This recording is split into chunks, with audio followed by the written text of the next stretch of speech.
Hello and welcome, fellow night owls, as tonight we explore the lives of the most influential women in medieval history.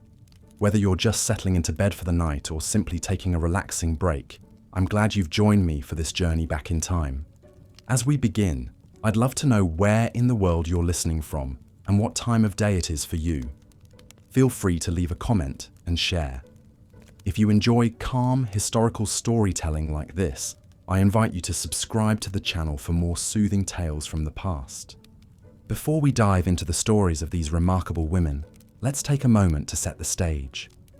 The medieval period, often referred to as the Middle Ages, lasted from the 5th to the 15th century AD in Europe. It was a time of great change, conflict, and cultural development, marked by the rise and fall of empires, the spread of Christianity, and the emergence of new ideas and artistic traditions.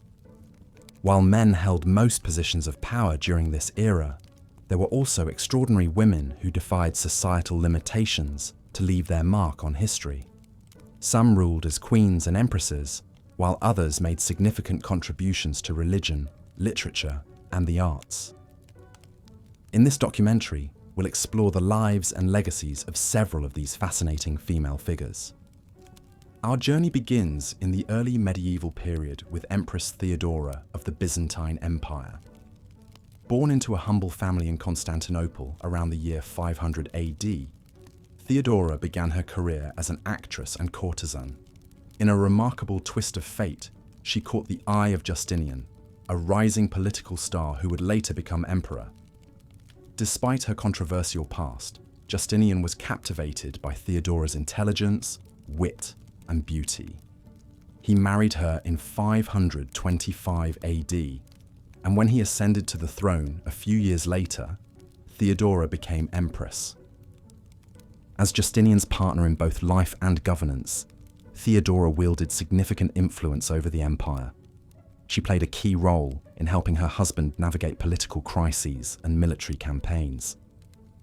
During the Nika riots of 532 AD, when angry mobs threatened to overthrow Justinian, it was Theodora who convinced him to stand his ground and assert his authority.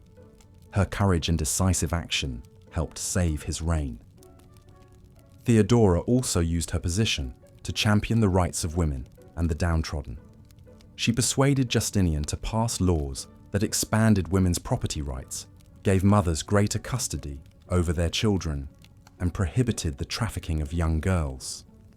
She established a convent called the Metanoia to provide refuge and rehabilitation for former prostitutes. Theodora's legacy as a protector of women's interests was remembered long after her death in 548 AD. As we move further into the early medieval period, we encounter another influential woman of faith, Hilda of Whitby. Born into the Deiran royal family around 614 AD in what is now northern England, Hilda entered the monastic life as a teenager and rose to become one of the most important abbesses of her time. In 657 AD, she founded a monastery at Whitby on the coast of Northumbria. Under her leadership, Whitby became renowned as a centre of learning, attracting scholars and students from all over Britain and beyond. Hilda was known for her wisdom, diplomacy, and spiritual guidance. Kings and bishops sought her counsel on matters of church and state. In 664 AD, she hosted the famous Synod of Whitby at her abbey. This pivotal meeting brought together leaders of the Roman and Celtic Christian traditions to resolve disputes over the calculation of Easter and other religious observances. Hilda's role in facilitating this conference helped pave the way for the unity and growth of the early English church. Hilda was also a mentor to many notable religious figures, including Caedmon, the earliest known English poet. According to legend, Caedmon was an illiterate cowherd who received the gift of poetic composition from God after Hilda encouraged him to join the monastery. Under her tutelage, he went on to create beautiful hymns and verses that are still remembered today. Hilda's influence as an educator and spiritual leader continued until her death in 680 AD. As we journey into the High Middle Ages, we encounter one of the most powerful and fascinating women of the 12th century, Eleanor of Aquitaine. Born around 1122 AD, Eleanor was the eldest daughter of William X, the Duke of Aquitaine, a wealthy and culturally sophisticated region in what is now southern France. As a young woman, she inherited her father's duchy, making her one of the most sought-after brides in Europe. In 1137, at the age of 15, Eleanor married Louis VII, the King of France. Their union brought Aquitaine under the French crown and made Eleanor queen. However, the marriage was troubled from the start. Eleanor was a strong-willed and independent woman who chafed at the constraints of court life and the pious, monastic lifestyle favored by Louis. The couple also failed to produce a male heir, which put a strain on their relationship.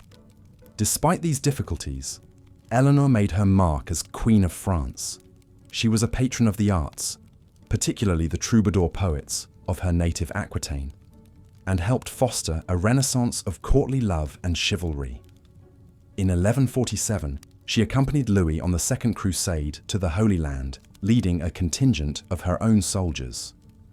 Although the crusade was a military failure, Eleanor's presence on the battlefield was a testament to her courage and determination. Upon their return to France, Eleanor and Louis's marriage deteriorated further. In 1152, they obtained an annulment on the grounds of consanguinity. Just 8 weeks later, Eleanor married Henry Plantagenet, the young Duke of Normandy and Count of Anjou. 2 years later, when Henry ascended to the throne of England, Eleanor became queen once again. As Queen of England, Eleanor continued to wield significant political influence. She served as regent when Henry was away on military campaigns and played a key role in governing their vast territories, which stretched from the Scottish borders to the Pyrenees. She also bore Henry 8 children, including 5 sons, 2 of whom would become kings of England. However, Eleanor's relationship with Henry was no less tumultuous than her marriage to Louis had been. Henry was a ruthless and controlling ruler who resented Eleanor's independence and political maneuvering. In 1173, Eleanor supported a rebellion against Henry by their eldest son, also named Henry. When the revolt failed, the king had Eleanor imprisoned for treason. She would remain under house arrest for the next 16 years.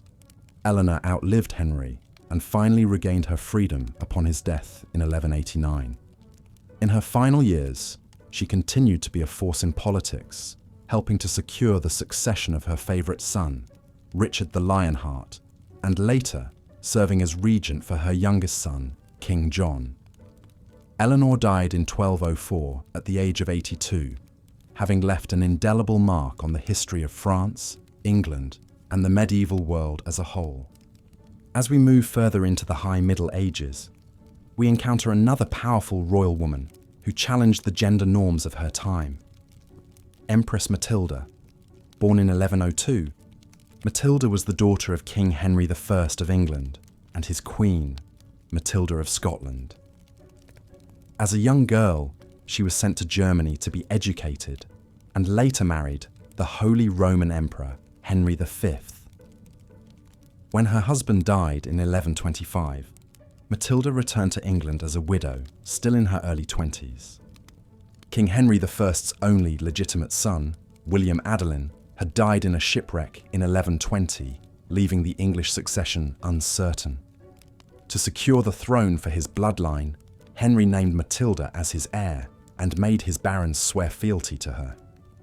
This was a highly unusual move in a time when women were not considered suitable rulers in their own right. However, when Henry I died in 1135, Matilda faced significant opposition from her cousin Stephen of Blois, who also claimed the throne. Many of the English barons who had sworn allegiance to Matilda now sided with Stephen, who was a popular military leader and had the support of the church. Matilda refused to back down, and the result was a long and bloody civil war known as the Anarchy. For nearly 2 decades, Matilda and Stephen battled for control of England. Matilda had the support of her half-brother, Robert of Gloucester, and her uncle, King David I of Scotland, She also formed an alliance with Geoffrey of Anjou, whom she married in 1128. Matilda and her supporters achieved several notable victories, including the capture of Stephen at the Battle of Lincoln in 1141. For a brief period, Matilda was recognized as Lady of the English and came close to being crowned queen. However, Matilda's arrogance and lack of political savvy alienated many of her potential supporters. She was forced to flee London in the face of a popular uprising and was never able to consolidate her rule. The war dragged on inconclusively until 1153, when Matilda's son Henry reached an agreement with Stephen. Under the terms of the Treaty of Wallingford, Stephen would remain king for the rest of his life, but Henry would succeed him upon his death. Although Matilda was ultimately unsuccessful in her bid for the English throne, her tenacity and determination were remarkable for a woman of her time.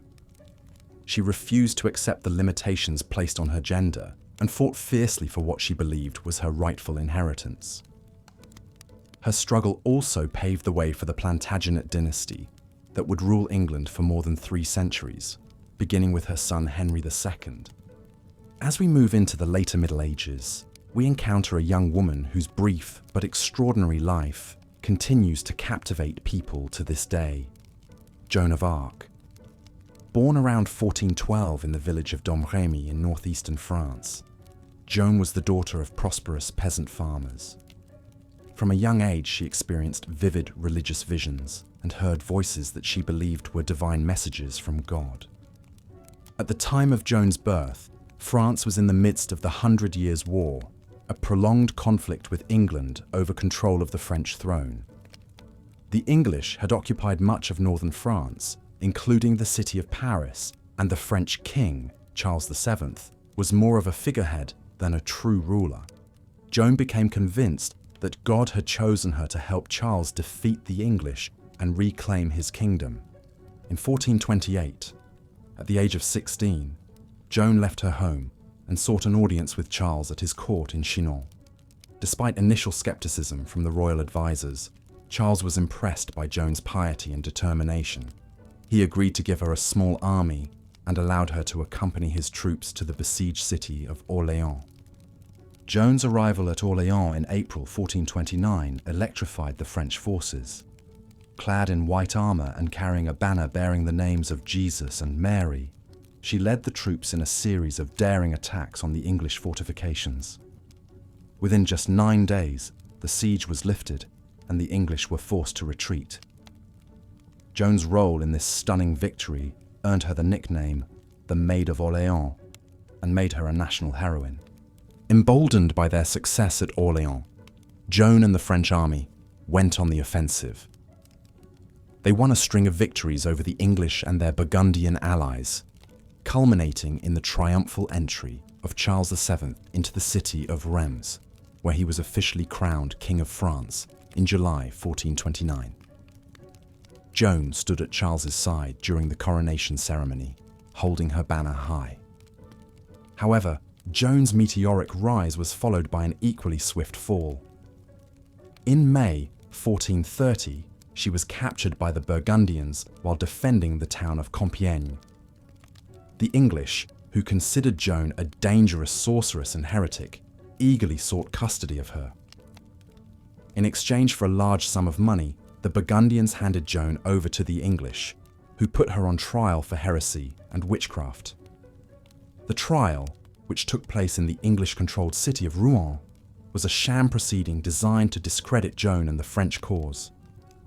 Despite being denied legal counsel and subjected to grueling interrogations, Joan remained steadfast in her faith and her belief in the righteousness of her mission. In May 1431, she was found guilty and sentenced to death. On the morning of May 30th, at the age of just 19, Joan was burned at the stake in the old marketplace of Rouen.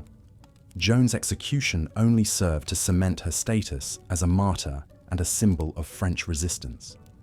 In the years following her death, the tide of the war began to turn in France's favour. Charles VII, who had done little to save Joan from her fate, now embraced her memory as a way to rally support for his cause. In 1456, a posthumous retrial ordered by the Pope overturned Joan's conviction and declared her an innocent victim of a politically motivated prosecution. Today, Joan of Arc is revered as a saint by the Catholic Church and a national heroine of France. Her story has inspired countless works of art, literature, and film, and her image continues to be invoked as a symbol of courage, faith, and patriotism. While the historical facts of her life are sometimes obscured by legend and mythology, there is no denying the enduring power of her example as a young woman who defied the conventions of her time and changed the course of history. As we continue our exploration of remarkable women in the later Middle Ages, we turn to the story of Margery Kempe, an English Christian mystic and author who challenged the religious and social norms of her day. Born around 1373 in the town of King's Lynn in Norfolk, Margery was the daughter of a prominent merchant family. As a young woman, she married and had 14 children, but she also experienced profound spiritual visions and felt a calling to devote her life to God. In 1413, after more than 20 years of marriage, Margery made the unusual decision to take a vow of chastity and embark on a life of prayer, penance, and pilgrimage. With her husband's grudging consent, she set out on a series of journeys that took her across England and Europe, visiting holy sites such as Jerusalem, Rome, and Santiago de Compostela. Margery's behavior on these pilgrimages was often controversial and unconventional. She wept loudly and copiously during religious services, attracting attention and sometimes derision from onlookers. She engaged in public acts of self-mortification, such as wearing hair shirts and walking barefoot. She also claimed to have intimate conversations with Jesus, Mary, and other saints, which some viewed as a sign of heresy or demonic possession. Despite the skepticism and hostility she faced from religious authorities and fellow pilgrims, Margery remained committed to her spiritual calling. She sought out the counsel of respected theologians and mystics, such as the anchorite Julian of Norwich, who validated her experiences and encouraged her to continue on her path. In the 1430s, near the end of her life, Margery dictated her memoirs to a scribe, creating what is now known as the Book of Margery Kempe. This extraordinary work, which was only rediscovered in the 20th century, is considered the first autobiography in the English language.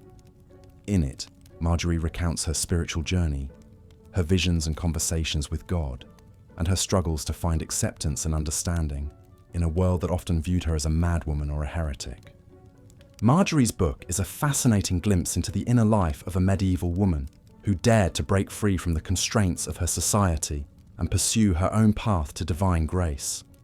It is also a testament to the power of the written word to preserve the voices and experiences of those who might otherwise be lost to history.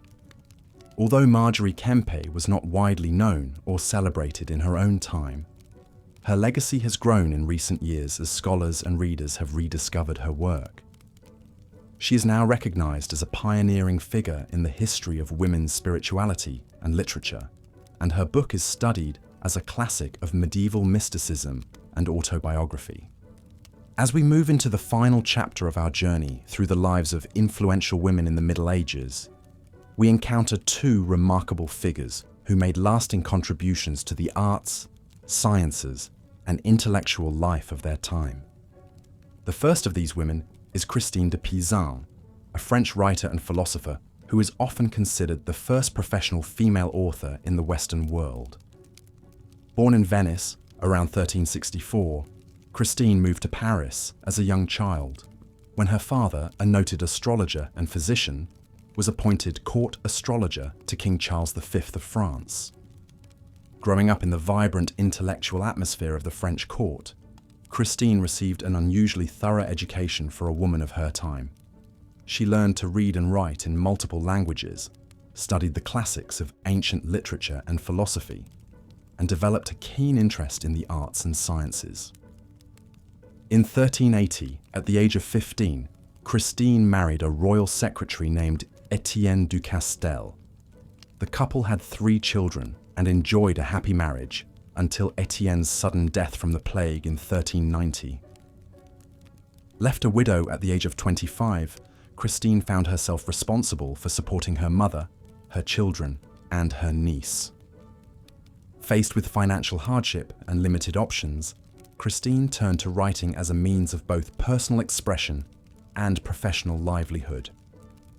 Over the next 3 decades, she produced an astonishing body of work, including poetry, prose, biographies, and treatises on subjects ranging from politics and history to religion and mythology.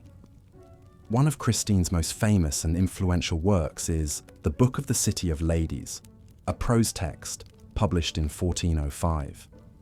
In this book, Christine creates an allegorical city populated by famous women from history and legend, using their stories to refute misogynistic attitudes and assert the intellectual and moral equality of women. Throughout her career, Christine enjoyed the patronage and support of powerful figures such as the Duke of Burgundy and the French royal family. Her works were widely read and admired, and she was recognized as one of the foremost. As we've seen, the lives of Empress Theodora and Hilda of Whitby demonstrate how women could rise to wield great influence in the early medieval world, both within secular realms and the church. But the High Middle Ages would see the emergence of royal women who commanded even greater authority, wealth, and power on the stage of Europe. Perhaps none embodies this more than Eleanor of Aquitaine. Born around 1122 to William, Duke of Aquitaine, Eleanor inherited one of the largest and richest regions of France upon her father's death. Already renowned for her beauty, sophistication, and intellect, the young Duchess would become Queen of France at just 15 years old through her marriage to King Louis VII. For a time, Eleanor enjoyed a glamorous life at the French court, becoming a celebrated patron of the arts, music, and poetry. She's said to have inspired a renaissance of courtly love, chivalry, and troubadour culture that spread from Aquitaine across Europe. A bold and adventurous spirit, the Queen even accompanied her husband on the Second Crusade to the Holy Land in 1147, leading a contingent of her own knights and ladies on the arduous journey. However, Eleanor's strong-willed personality and meddling in politics increasingly brought her into conflict with Louis. After 15 years of a troubled marriage that failed to produce a male heir, their union was annulled in 1152 on the grounds of consanguinity. But Eleanor would not remain single for long. Just 8 weeks later, she married the young Henry Plantagenet, Count of Anjou and Duke of Normandy, who stood to become the next King of England. As Queen of England, Eleanor would reach the zenith of her power and influence. She bore Henry 8 children, including 5 sons, and was heavily involved in governing their vast territories that comprised the Angevin Empire. During her husband's frequent absences, Eleanor served as regent, skillfully managing affairs of state. She also shaped the education of her children, particularly her favourite son, Richard the Lionheart. However, Eleanor's relationship with Henry became increasingly strained over time, as she grew resentful of his attempts to limit her authority and upset over his many infidelities. A final rupture occurred in 1173 when Eleanor encouraged her sons to rebel against their father. The revolt ultimately failed, and the furious Henry had Eleanor imprisoned for the next 16 years. Yet even confinement could not contain Eleanor's indomitable spirit. Upon Henry's death in 1189, their son Richard assumed the throne and ordered his mother's release. Now in her late 60s, Eleanor would continue to wield power and influence as Queen Mother. With Richard frequently absent on the Third Crusade, she served as regent in England, working to raise his ransom when he was captured and held for a huge sum. Under the reign of her younger son John, Eleanor remained a force to be reckoned with. At the remarkable age of 80, she personally travelled to Castile to select one of her granddaughters as a bride for the French heir, in order to promote peace between England and France. The indefatigable Queen Mother died in 1204, at the Abbey of Fontevraud, having navigated the turbulent political waters of Europe for 7 decades. Eleanor of Aquitaine's extraordinary life exemplifies how noble birth, combined with intelligence, ambition, and force of personality, could allow a medieval woman to tower over her male contemporaries in influence.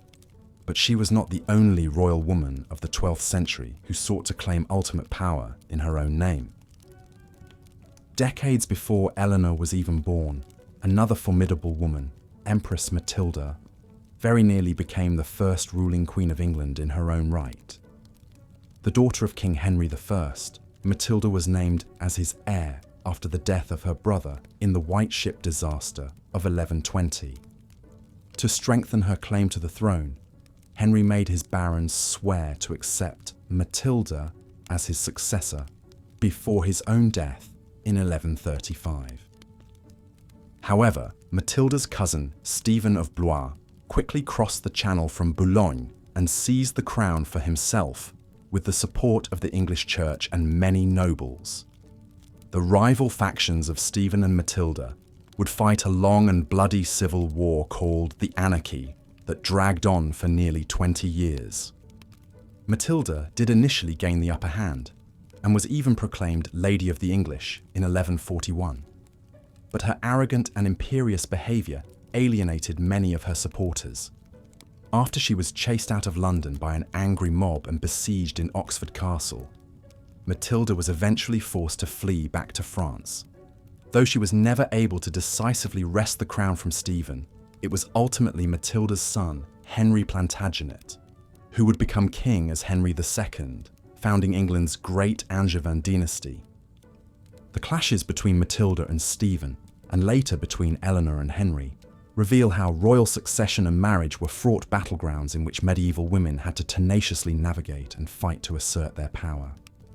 But as the Middle Ages progressed, women of far humbler backgrounds would also storm onto the stage of history in dramatic fashion to defy all expectations of their sex.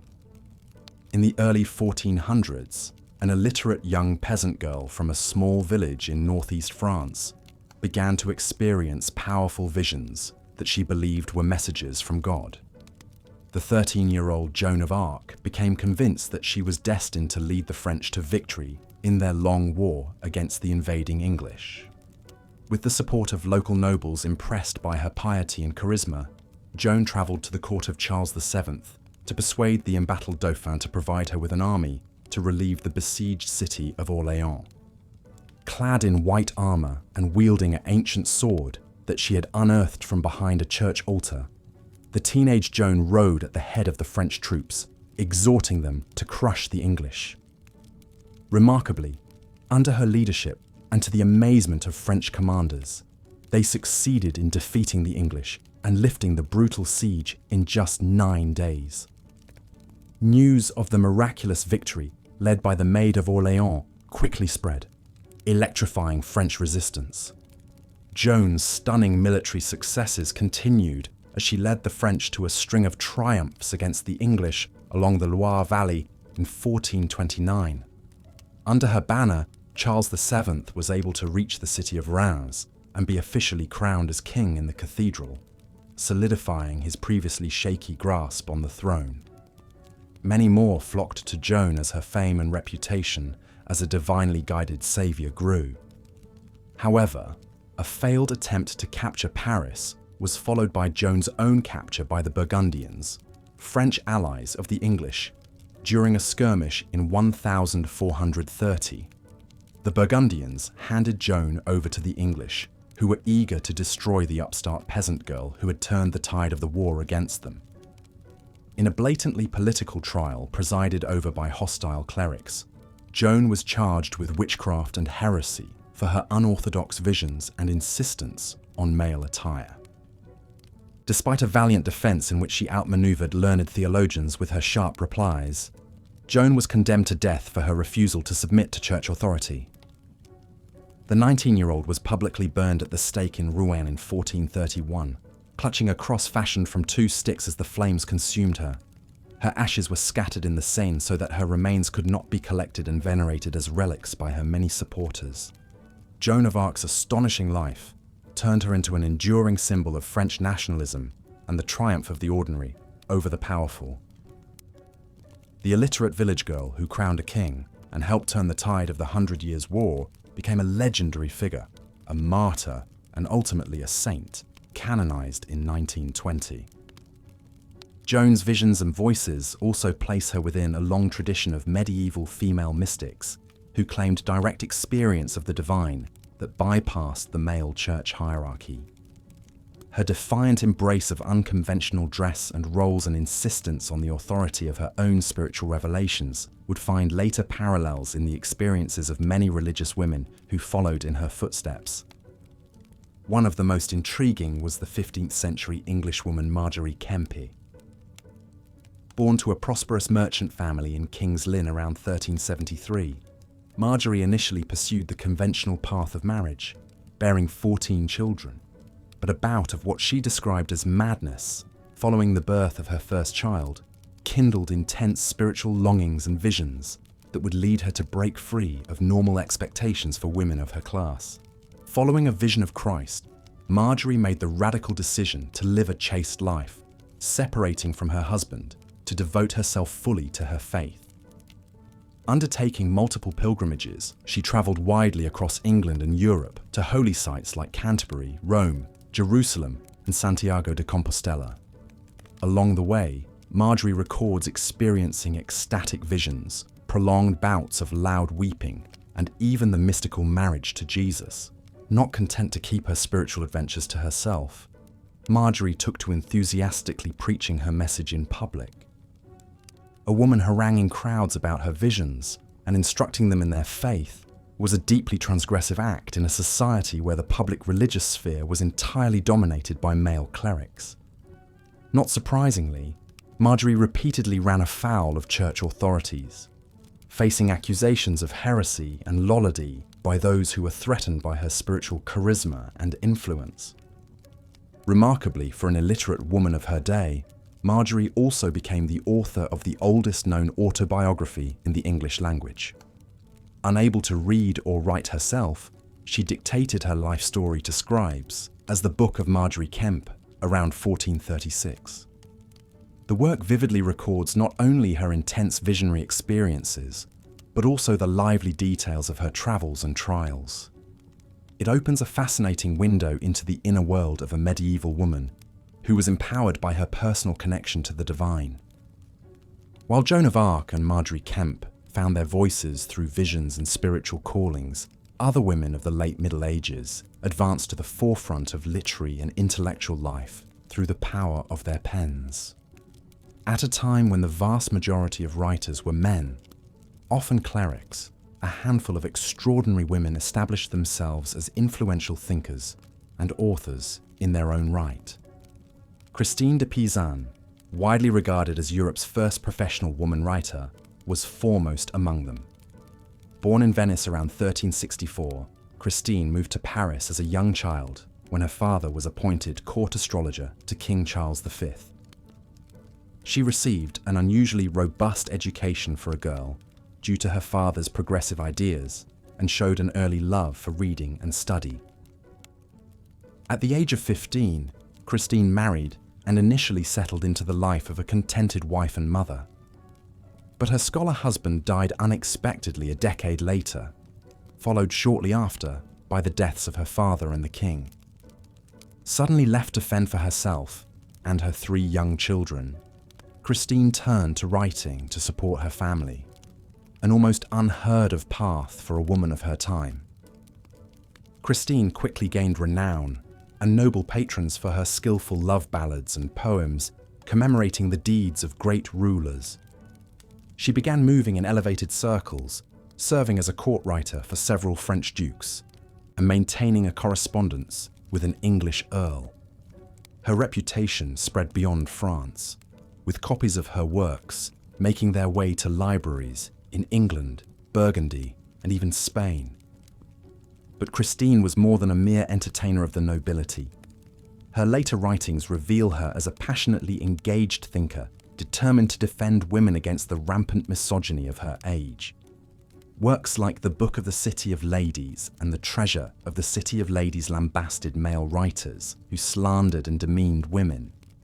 They argued forcefully for women's intellectual and moral equality, offering eloquent counterexamples of illustrious women in history. Through her corpus of some 40 works, Christine de Pizan helped to establish an important female voice in the male-dominated world of medieval letters.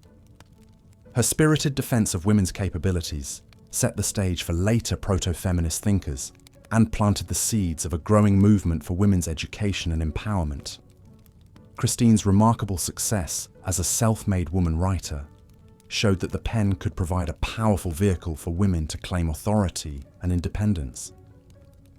The intellectual contributions of medieval women extended well beyond the literary sphere into fields like science, medicine, and music. And one of the most brilliant lights of learning in the 12th century was the German Benedictine abbess Hildegard of Bingen. A visionary, polymath, and composer, Hildegard was a true Renaissance woman, centuries before the Renaissance. The 10th child of a noble family, Hildegard was dedicated to the church at a young age, entering a monastery at Disi-Bodenberg at just 8 years old. She experienced mystical visions throughout her childhood, which she would record much later in several theological works. Elected abbess in 1136, Hildegard went on to found 2 of her own monasteries, where her gifts as a spiritual leader, naturalist and healer flourished. Hildegard was a prolific correspondent, offering advice to kings, emperors, popes, and common folk alike who wrote seeking her counsel. Her letters reflect her wide-ranging interests, from matters of church reform and politics to medicine and the natural world. The abbot's extensive writings include works of theology, natural history, cosmology and medicine, as well as poetry and the earliest known morality play. But Hildegard was perhaps most remarkable for her musical compositions. One of the largest surviving bodies of 12th century music is found in her collection of 77 chants and hymns, Symphonia Harmoniae Celestium Revelationum. Hildegard's soaring, ecstatic melodies and sensual lyrics, often drawing imagery from nature, represent a unique form of medieval musical expression. Her haunting chants continue to be performed and recorded today. Renowned as the Sibyl of the Rhine, Hildegard of Bingen was sought out for her advice and respected as a philosopher and visionary far beyond the borders of Germany. Her diverse body of work reflects an incandescent intellect that was unafraid to tackle subjects ranging from the scientific to the spiritual. In many ways, she prefigured the ideal of the Renaissance man, or in this case, woman, whose thirst for knowledge could not be bounded by the dictates of medieval gender roles. As we come to the end of our journey through the lives of some of the most extraordinary women of the Middle Ages, one thing stands out above all. These trailblazing individuals repeatedly defied and subverted the constraints that their society attempted to impose on them by virtue of their sex. Whether they were born to royalty or common folk, enjoyed the benefits of wealth and education, or had to forge their own paths to empowerment, these women refused to be limited by the expectations of their age. They exercised political power in their own names, led armies into battle, launched religious movements, made groundbreaking intellectual contributions, and used their gifts to shape the cultural and spiritual life of their times. In doing so, they left indelible marks on history. Of course, it must be acknowledged that women like Eleanor of Aquitaine, Joan of Arc, Christine de Pizan, and Hildegard of Bingen were very much the exceptions in medieval society. The vast majority of women, from peasants to princesses, enjoyed few rights or opportunities to participate in public life. They were valued chiefly for their domestic functions as wives and mothers, their lives dictated by fathers and husbands.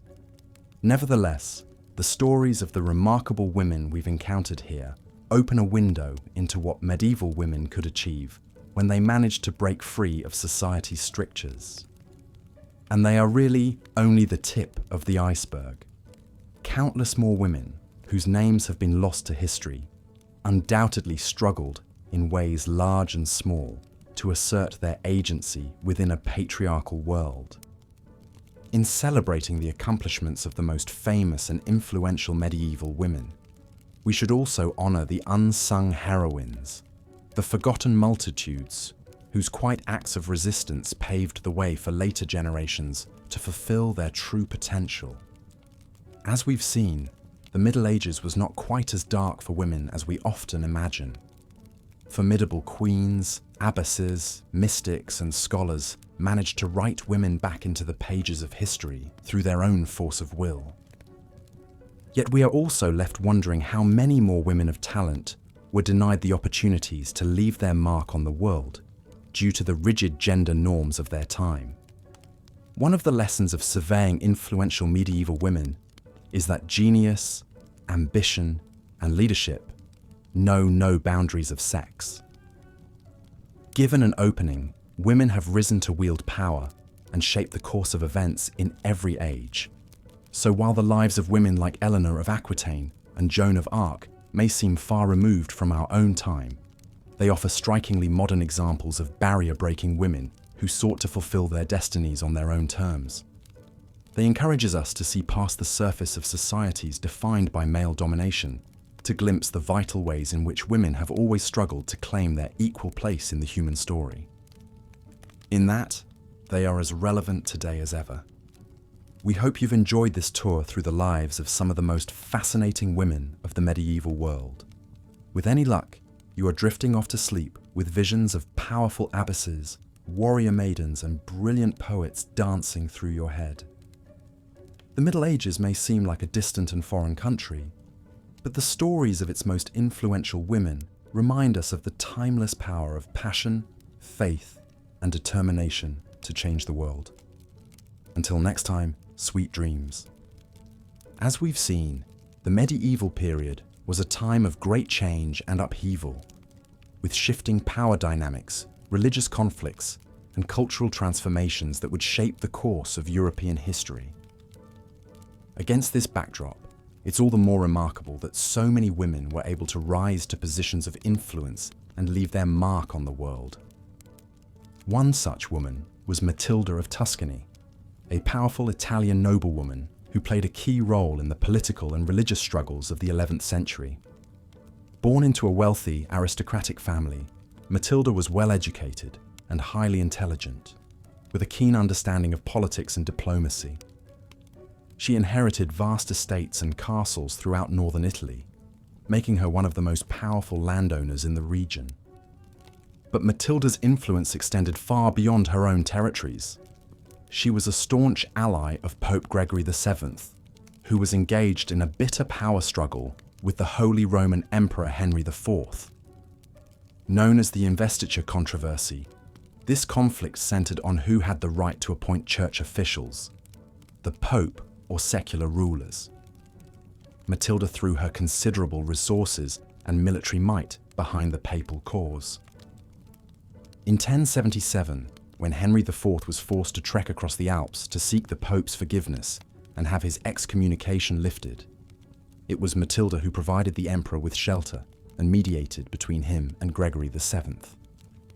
The famous meeting between the emperor and Pope took place at Matilda's castle of Canossa. Although a truce was reached, hostilities soon resumed, with Matilda leading armies in defense of the papacy. Matilda's military acumen was formidable. She personally led troops into battle and was known for her bravery and tactical skills.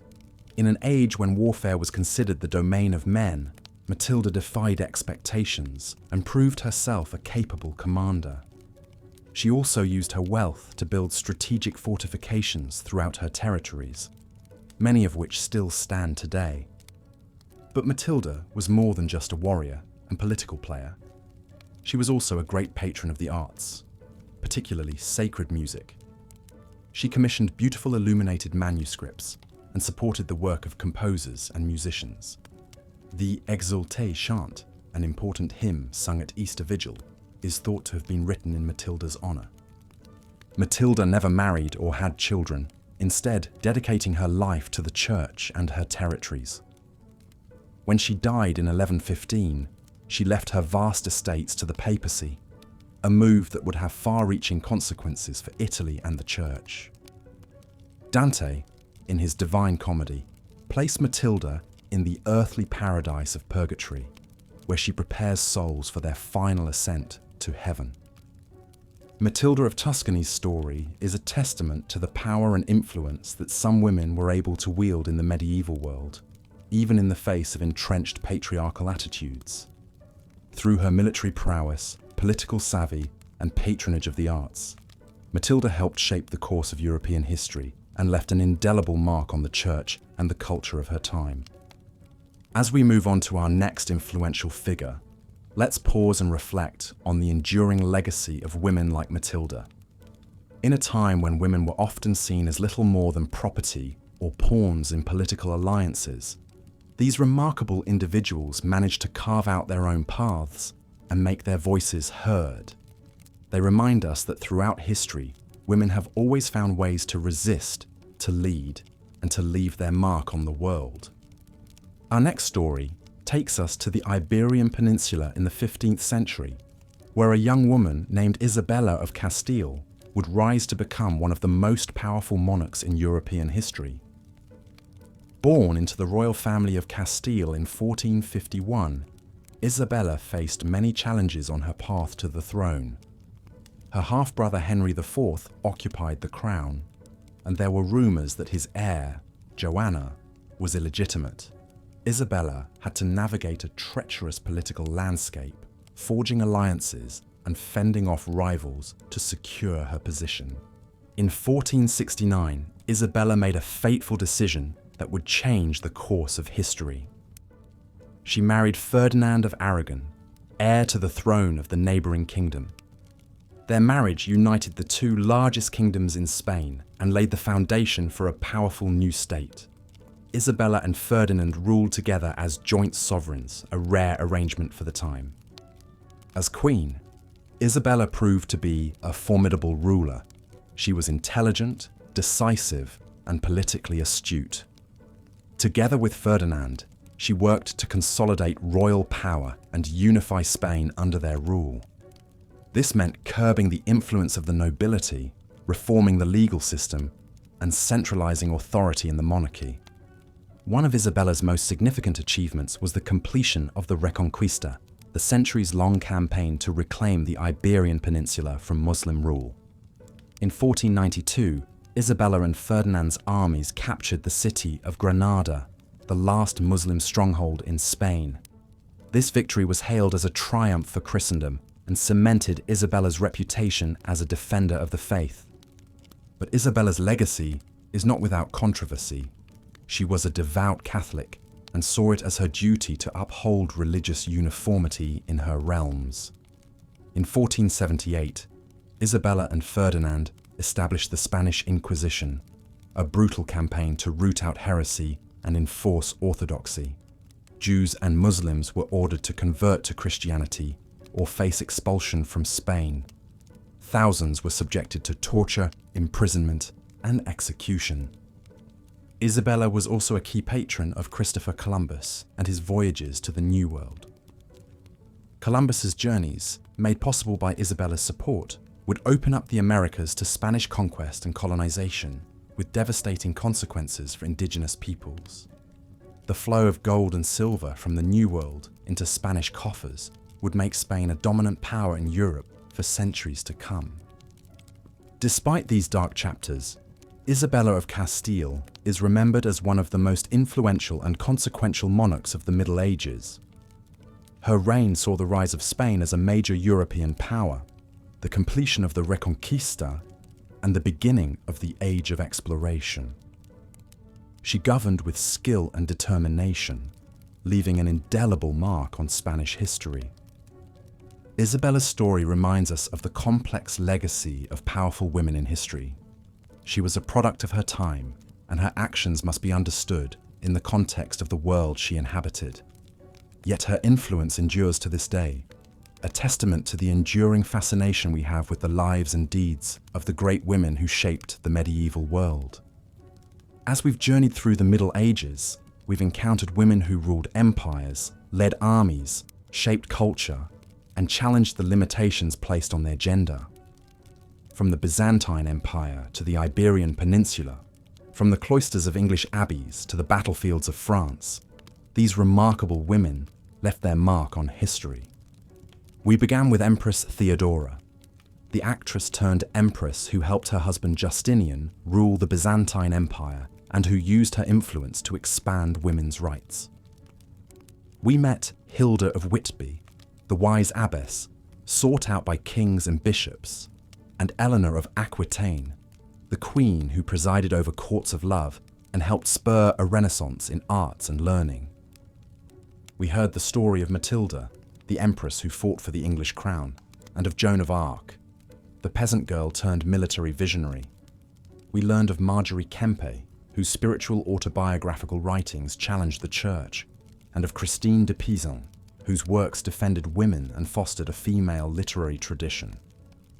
We marveled at the polymathic genius of Hildegard of Bingen, and the political and military prowess of Matilda of Tuscany.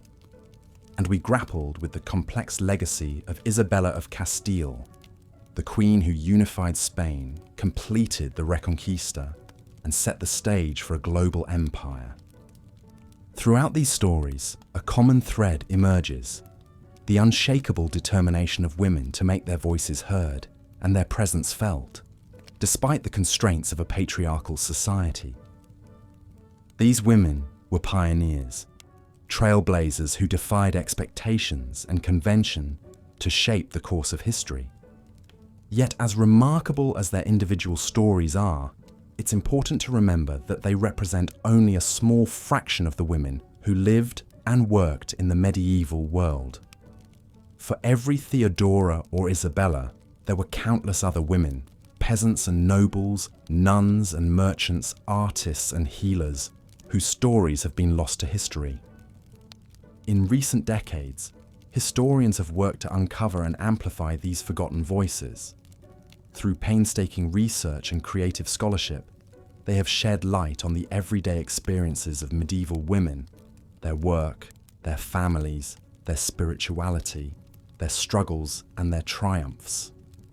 What emerges is a picture of a world that was more complex and varied than we often imagine. While medieval society was undoubtedly patriarchal, with entrenched gender hierarchies and limitations on women's agency, it was also a world in which women found ways to carve out spaces of influence and autonomy. In the cloisters of convents and abbeys, women created communities of learning and devotion. In the marketplaces and guild halls of towns and cities, women worked as artisans and merchants, managing households and businesses. And in the courts and palaces of the nobility, women wielded influence as advisors, patrons, and cultural tastemakers. Of course, the opportunities available to women varied greatly depending on their social class and circumstances. Noble women had access to education and resources that were denied to their lower-class sisters. Yet even among the peasantry, women played vital roles in the economy and society, working alongside men in the fields and the home. As we come to the end of our journey through the lives of influential medieval women, let us take a moment to reflect on their legacy. These women remind us that even in the face of tremendous obstacles, individuals have the power to shape the course of history. They inspire us to think critically about the ways in which gender has shaped our past and continues to shape our present. But perhaps most importantly, they invite us to keep digging, to keep uncovering the stories of the women who came before us. For every famous queen or abbess, there are countless other women waiting to be rediscovered and celebrated. So let us continue to explore the rich and complex history of the Middle Ages and the role that women played in shaping it. Let us honor the legacy of the remarkable individuals we've met on this journey, and let us commit ourselves to amplifying the voices of women past and present. As we drift off to sleep, let us carry with us the stories of these medieval women, their courage, their resilience, their unshakable determination to make their mark on the world. May their example inspire us to greatness in our own lives, and may their memory live on for generations to come. Good night, and sweet dreams of a world shaped by the power and wisdom of women. As we've seen, women like Empress Theodora and Hilda of Whitby played crucial roles in the early medieval period. But as the Middle Ages progressed, an increasing number of royal and aristocratic women found ways to wield significant political influence, even in a world dominated by men. One of the most fascinating and powerful of these women was Eleanor of Aquitaine. Born in 1122 or 1124, Eleanor was the eldest daughter of William X, the Duke of Aquitaine and Count of Poitiers. As the heir to one of the largest and wealthiest domains in France, she was a highly desirable bride. In 1137, at just 15 years old, Eleanor married King Louis VII of France, becoming Queen of the Franks. Though young, Eleanor quickly established herself as a force to be reckoned with. Beautiful, intelligent, and strong-willed, she often clashed with her pious and rather dull husband. Unlike many royal wives of the time who were little more than decorative consorts, Eleanor was actively involved in governing the kingdom, particularly in her native Aquitaine. In 1147, Eleanor accompanied Louis on the Second Crusade to the Holy Land. Though the crusade itself achieved little, Eleanor's presence caused quite a stir. Rumours spread of an affair between the Queen and her uncle, Raymond of Poitiers. True or not, the stories highlighted Eleanor's boldness and disregard for convention. The strains of the crusade took their toll on Eleanor and Louis's already troubled marriage. The final straw came in 1152, when after 15 years of union, they had still not produced a male heir for the French throne. The marriage was annulled on grounds of consanguinity, as the two were distant cousins. But Eleanor was not one to let divorce diminish her power or prospects. Just 8 weeks after the annulment, she married Henry Plantagenet, Duke of Normandy and Count of Anjou. 2 years later, when Henry succeeded to the English throne as Henry II, Eleanor became Queen of England. Over the next decade and a half, Eleanor would give birth to 8 children, including 5 sons. She was an active mother, closely involved in her children's upbringing and education. At the same time, she maintained her own power base, especially in Aquitaine, which she continued to rule as an independent fiefdom.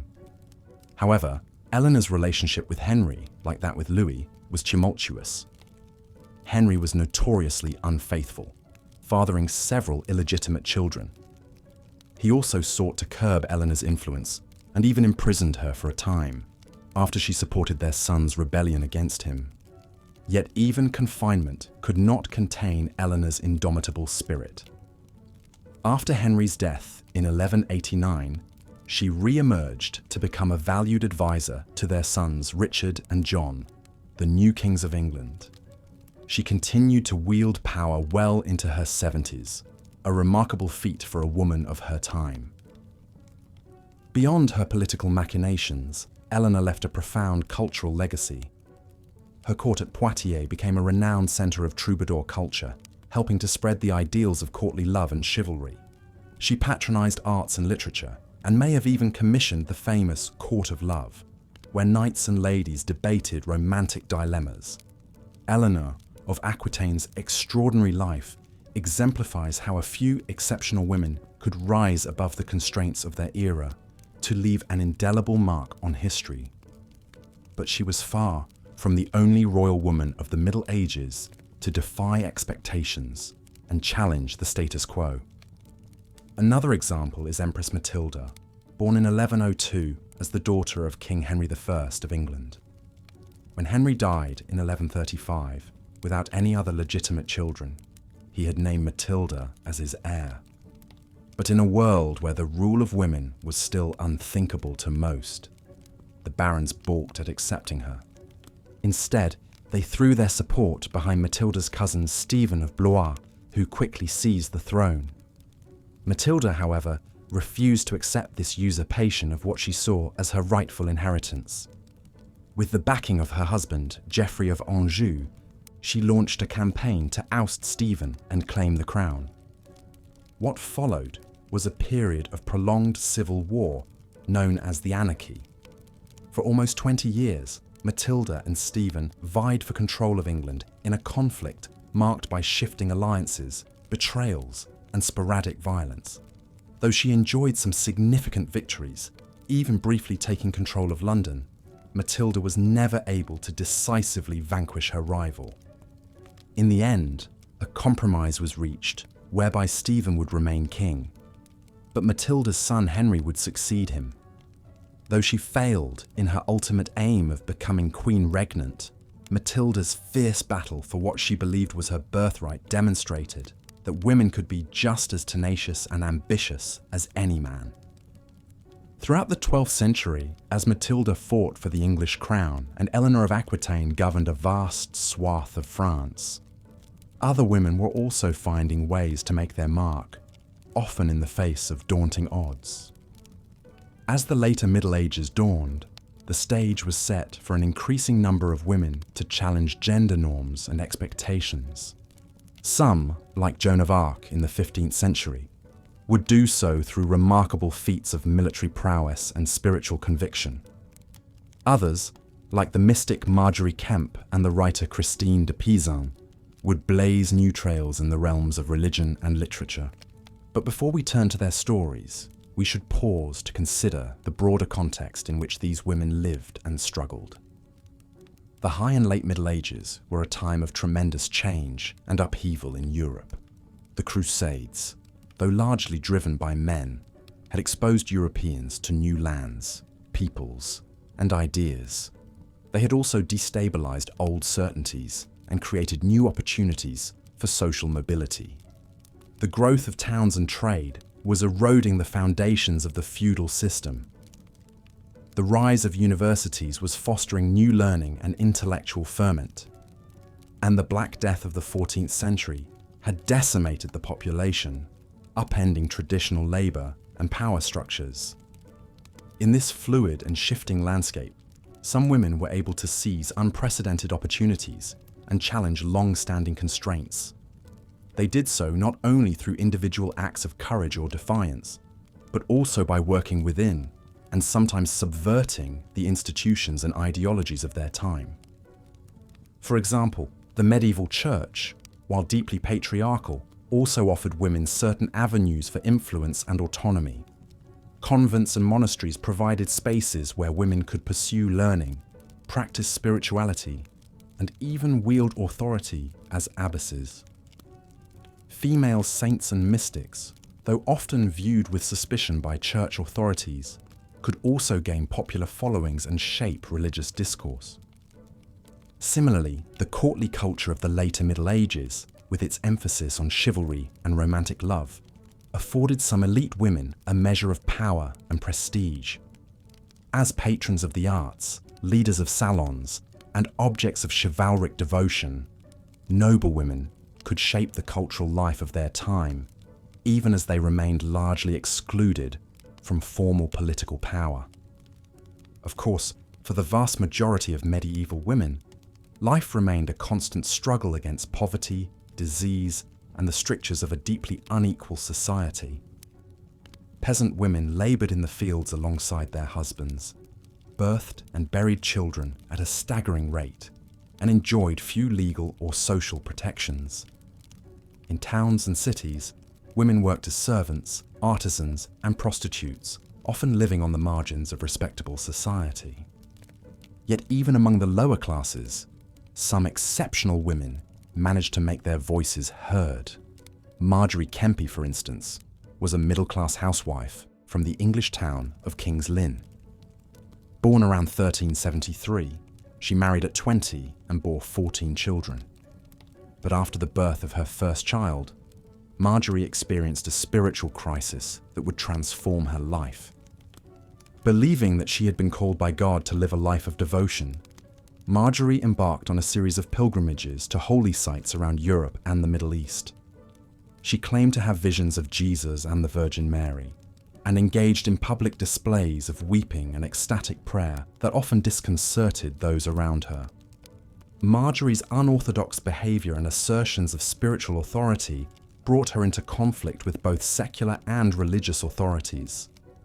She was accused of heresy, threatened with burning and frequently chastised by clergy, who saw her as a disruptive influence.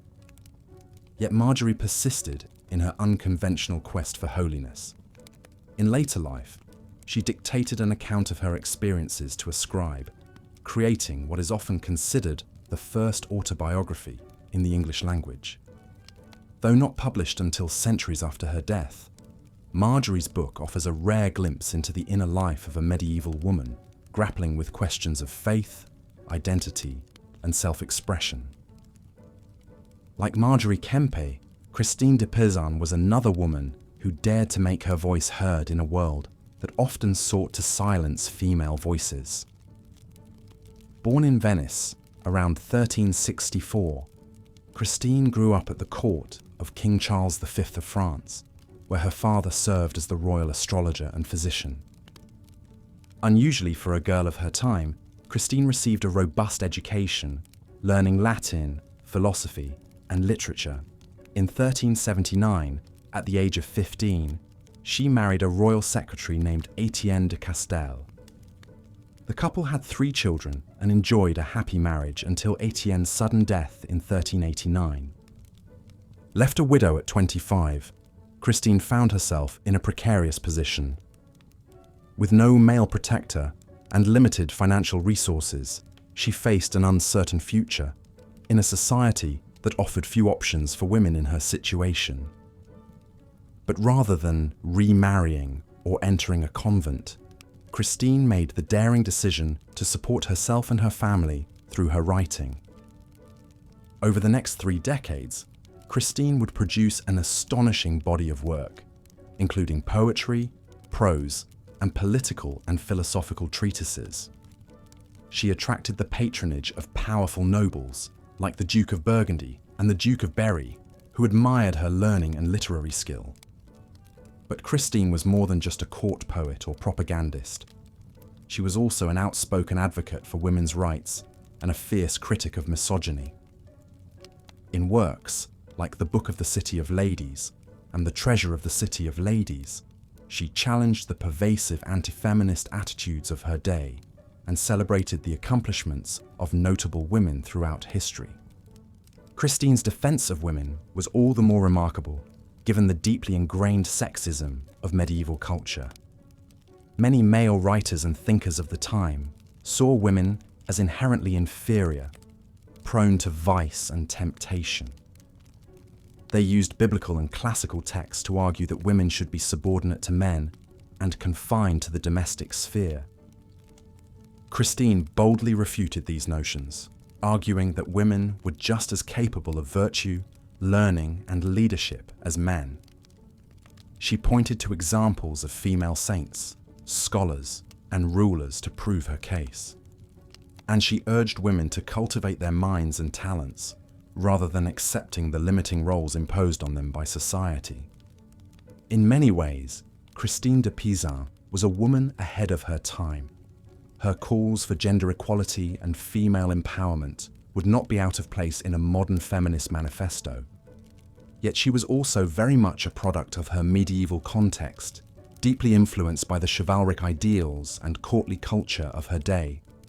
Like other exceptional women of the Middle Ages, Christine had to navigate a complex and often contradictory social landscape.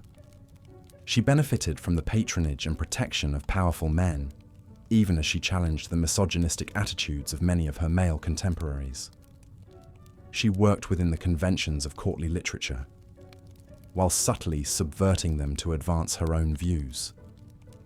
Christine's legacy, like that of so many medieval women, is one of resilience, adaptability, and quiet subversion. She may not have overturned the patriarchal order of her time, but she opened up new possibilities for women's voices to be heard and taken seriously.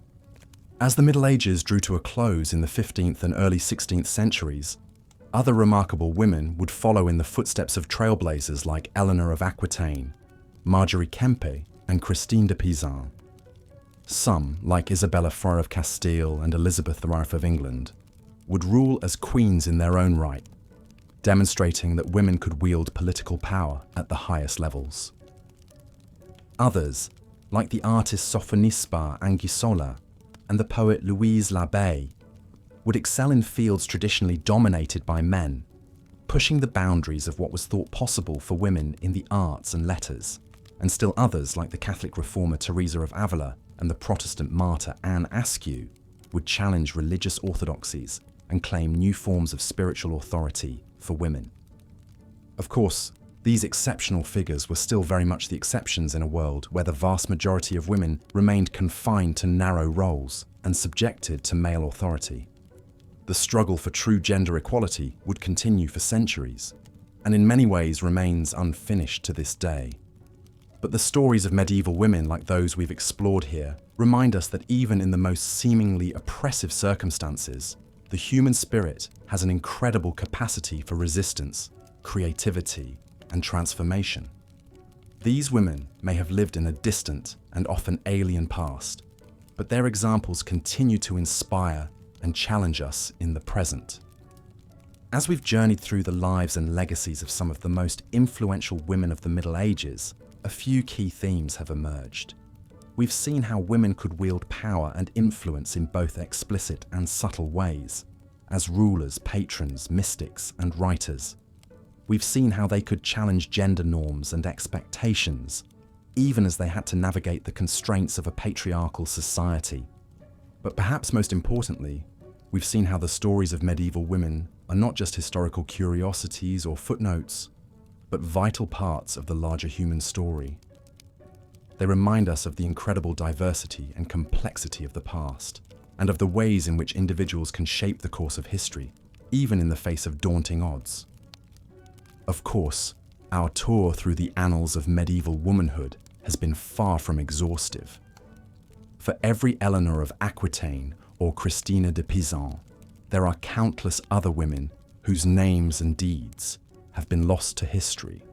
And even for those we do remember, there is always more to learn and discover. But perhaps that is part of the enduring fascination of studying the past. The more we look, the more we find, and the more we are reminded of the richness and depth of the human experience across time and place.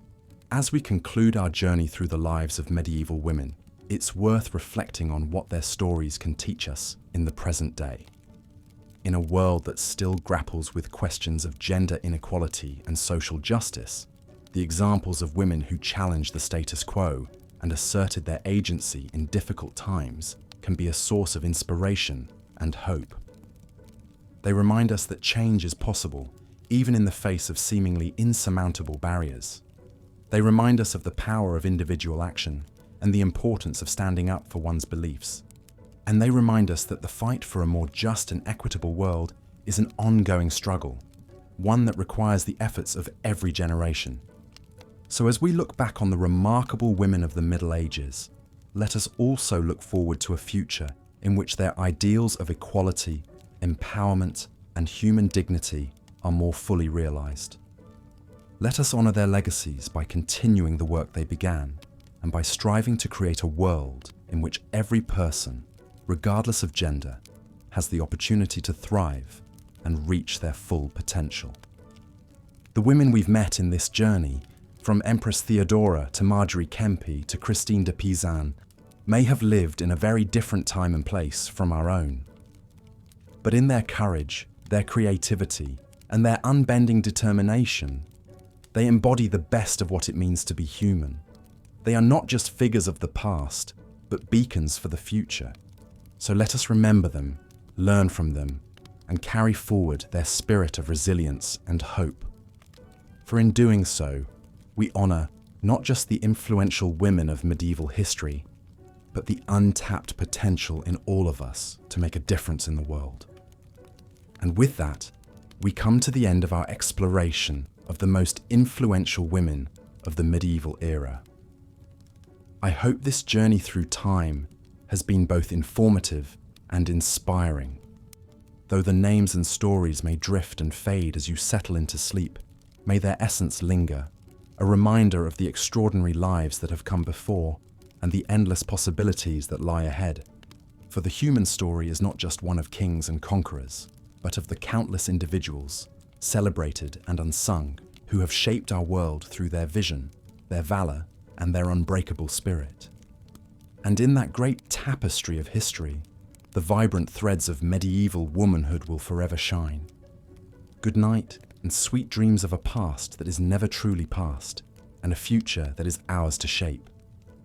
As we've seen, the life of Joan of Arc was a remarkable testament to the power of faith and determination in the face of overwhelming odds. Her story captured the imagination of people across Europe, inspiring countless works of art, literature, and music in the centuries that followed. Even today, she remains an enduring symbol of French national pride and a patron saint of the country. But while Joan's military exploits and tragic martyrdom are well known, fewer people are familiar with the details of her early life and the visions that set her on the path to destiny. Born around 1412 to a peasant family in the village of Domremy, in northeastern France, Joan was by all accounts a devout and pious child. From a young age, she claimed to hear the voices of saints and angels, urging her to help the Dauphin, Charles VII, reclaim his throne from English invaders. At the time, France was embroiled in the latter stages of the 100 Years' War, a prolonged conflict with England that had left the country divided and demoralized. The English, along with their Burgundian allies, controlled much of northern France, including the capital city of Paris. Meanwhile, the Dauphin Charles, the rightful heir to the French throne, was forced to hold court in the Loire Valley, struggling to rally support for his cause. It was into this tumultuous political landscape that Joan first stepped in 1428 at the age of just 16. Convinced that God had chosen her to save France, she travelled to the Dauphin's court at Chinon and requested an audience. Though initially skeptical, Charles was eventually won over by Joan's piety and conviction, as well as her uncanny knowledge of a private prayer he had made. He agreed to give her a horse, armour, and a small contingent of soldiers to accompany her to the besieged city of Orléans. What followed was a series of stunning military victories that would alter the course of the war and cement Joan's status as a hero of France. Clad in white armour and wielding a banner bearing the names of Jesus and Mary, she led the French forces in a daring assault on the English fortifications surrounding Orléans. Against all odds, they succeeded in driving back the enemy and lifting the siege, a momentous turning point in the conflict. News of Joan's triumph at Orléans spread like wildfire throughout France, galvanizing support for the Dauphin's cause. Over the next year, she would go on to lead the French to further victories, recapturing key towns and fortresses along the Loire Valley. Her crowning achievement came in July 1429, when she stood beside Charles VII at his coronation in the Cathedral of Reims, fulfilling her divine mission to see him crowned as the rightful King of France. But despite these successes, Joan's story would ultimately take a tragic turn. In May 1430, during a skirmish with Burgundian forces outside the town of Compiègne, she was thrown from her horse and captured by the enemy. The Burgundians handed her over to their English allies, who saw her as a dangerous heretic and a threat to their own claims to the French throne. Joan was put on trial by an ecclesiastical court in the city of Rouen, charged with witchcraft, heresy, and dressing in men's clothing. The trial, which lasted several months, was a farce from the outset, with the judges determined to find Joan guilty regardless of the evidence. Despite her consistent and unwavering defense of her actions as divinely inspired, she was eventually condemned as a heretic and sentenced to death. On May 30th, 1431, at the age of just 19, Joan of Arc was burned at the stake in the old market square of Rouen, her ashes scattered in the Seine River. But even in death, Joan's legacy endured. In the years that followed, as the tide of the war began to turn in France's favour, she came to be seen as a national martyr and a symbol of French resistance against foreign occupation. In 1456, a posthumous retrial ordered by Pope Calixtus III overturned the original verdict, declaring Joan an innocent victim of a corrupt political prosecution.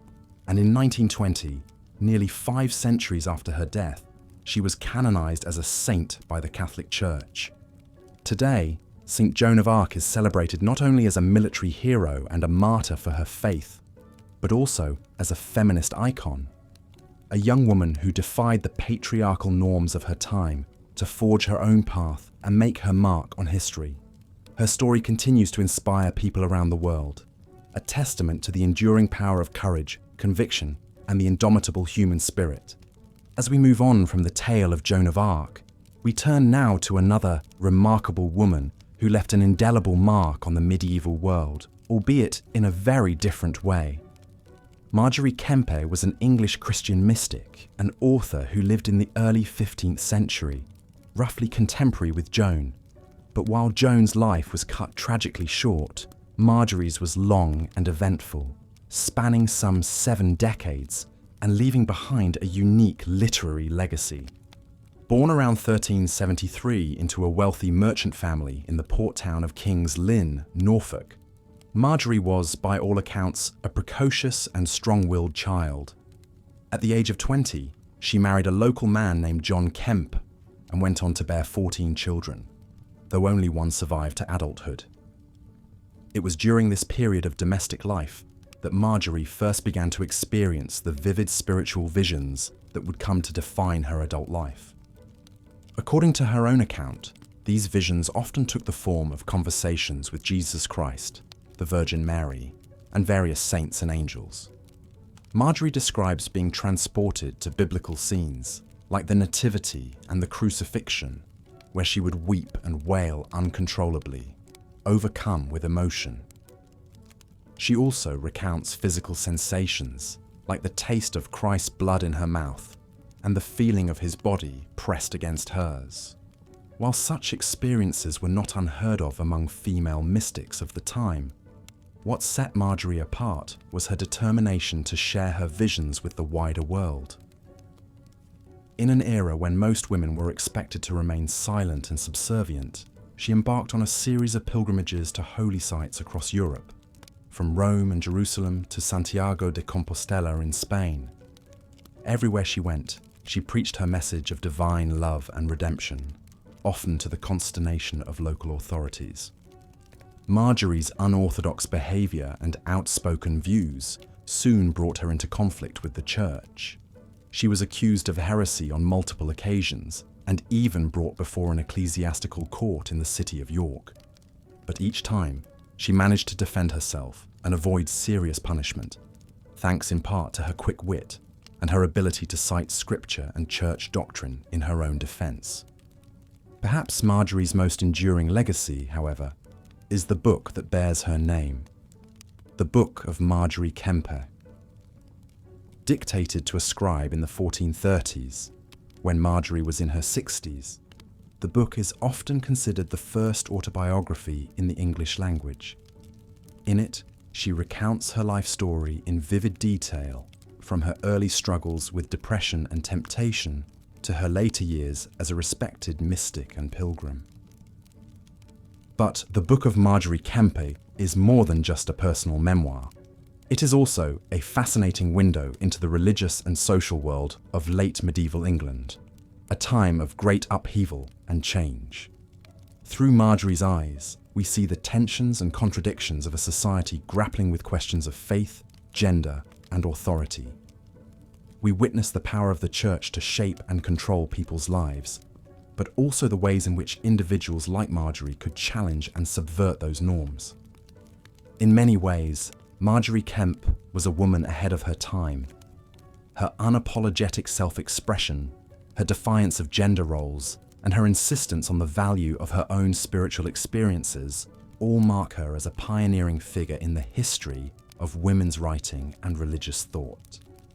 While she may not have wielded the same kind of political or military power as some of the other women we've discussed, her influence was no less profound or far-reaching. As we continue our journey through the lives of medieval Europe's most remarkable women, we turn now to another figure who left an indelible mark on the world of arts and letters, Christine de Pizan. Born in Venice in 1364, Christine was the daughter of a prominent astrologer and scholar who served at the court of King Charles V of France. Thanks to her father's influence and her own precocious intellect, Christine received an unusually thorough education for a woman of her time, studying subjects like Latin, rhetoric, and moral philosophy. But Christine's life took a tragic turn when, at the age of 25, she was widowed and left to support herself and her 3 young children. In an era when most women had few options beyond marriage or the convent, Christine turned to writing as a means of both creative expression and financial survival. Over the next 3 decades, she would produce an astonishing body of work, including poetry, prose, and polemic, that established her as one of the most important literary voices of her generation. Perhaps Christine's most famous work is The Book of the City of Ladies, a prose treatise published in 1405. The book takes the form of an allegorical dream vision in which Christine is visited by 3 personified virtues: reason, rectitude, and justice. Together, they guide her in the construction of a metaphorical city populated entirely by women of virtue and accomplishment. From ancient goddesses and biblical heroines to contemporary queens and scholars. Through this conceit, Christine mounts a powerful defense of women against the misogynistic attitudes and assumptions of her time. She argues that women are not inherently inferior to men, but rather have been systematically denied the education and opportunities that would allow them to reach their full potential. She also celebrates the many ways in which women have contributed to society throughout history, from the domestic sphere to the realms of politics, art, and religion. The Book of the City of Ladies was a groundbreaking work in its time, challenging the prevailing view of women as weak, irrational, and morally suspect. It inspired a new generation of female writers and thinkers, and helped to lay the groundwork for the emerging tradition of feminist literature in Europe. Today, it is recognized as a masterpiece of medieval prose and a key text in the history of women's rights and gender equality. But Christine's influence extended far beyond the pages of her books. As a woman who supported herself and her family through her own literary talents, she was a trailblazer in the world of professional writing. She cultivated a wide network of patrons and supporters, including members of the French royal family and the powerful Dukes of Burgundy. Her works were widely read and admired, and she was recognized as a leading intellectual and moral authority in her own lifetime. Christine's legacy also extends to the world of art and manuscript illumination. Many of her works were beautifully illustrated by some of the most talented artists of the day, and she played an active role in the design and production of these manuscripts. Her attention to visual detail and her use of allegorical imagery helped to set a new standard for the illustrated book in the late Middle Ages. As we move on from the story of Christine de Pizan, we come to our final figure in this survey of medieval Europe's most remarkable women, Hildegard of Bingen. Born in 1098 in the German region of Rhineland, Hildegard was a Benedictine abbess, writer, composer, and visionary whose wide-ranging intellectual and artistic achievements made her one of the most important cultural figures of the 12th century. Like many of the women we've discussed, Hildegard's early life was marked by a powerful sense of spiritual calling. From a young age, she experienced vivid visions and prophetic dreams, which she interpreted as direct communications from God. At the age of 8, she was sent to live in a Benedictine monastery where she received a thorough education in Latin, scripture, and the natural sciences. As Hildegard grew older, her visions became more frequent and intense.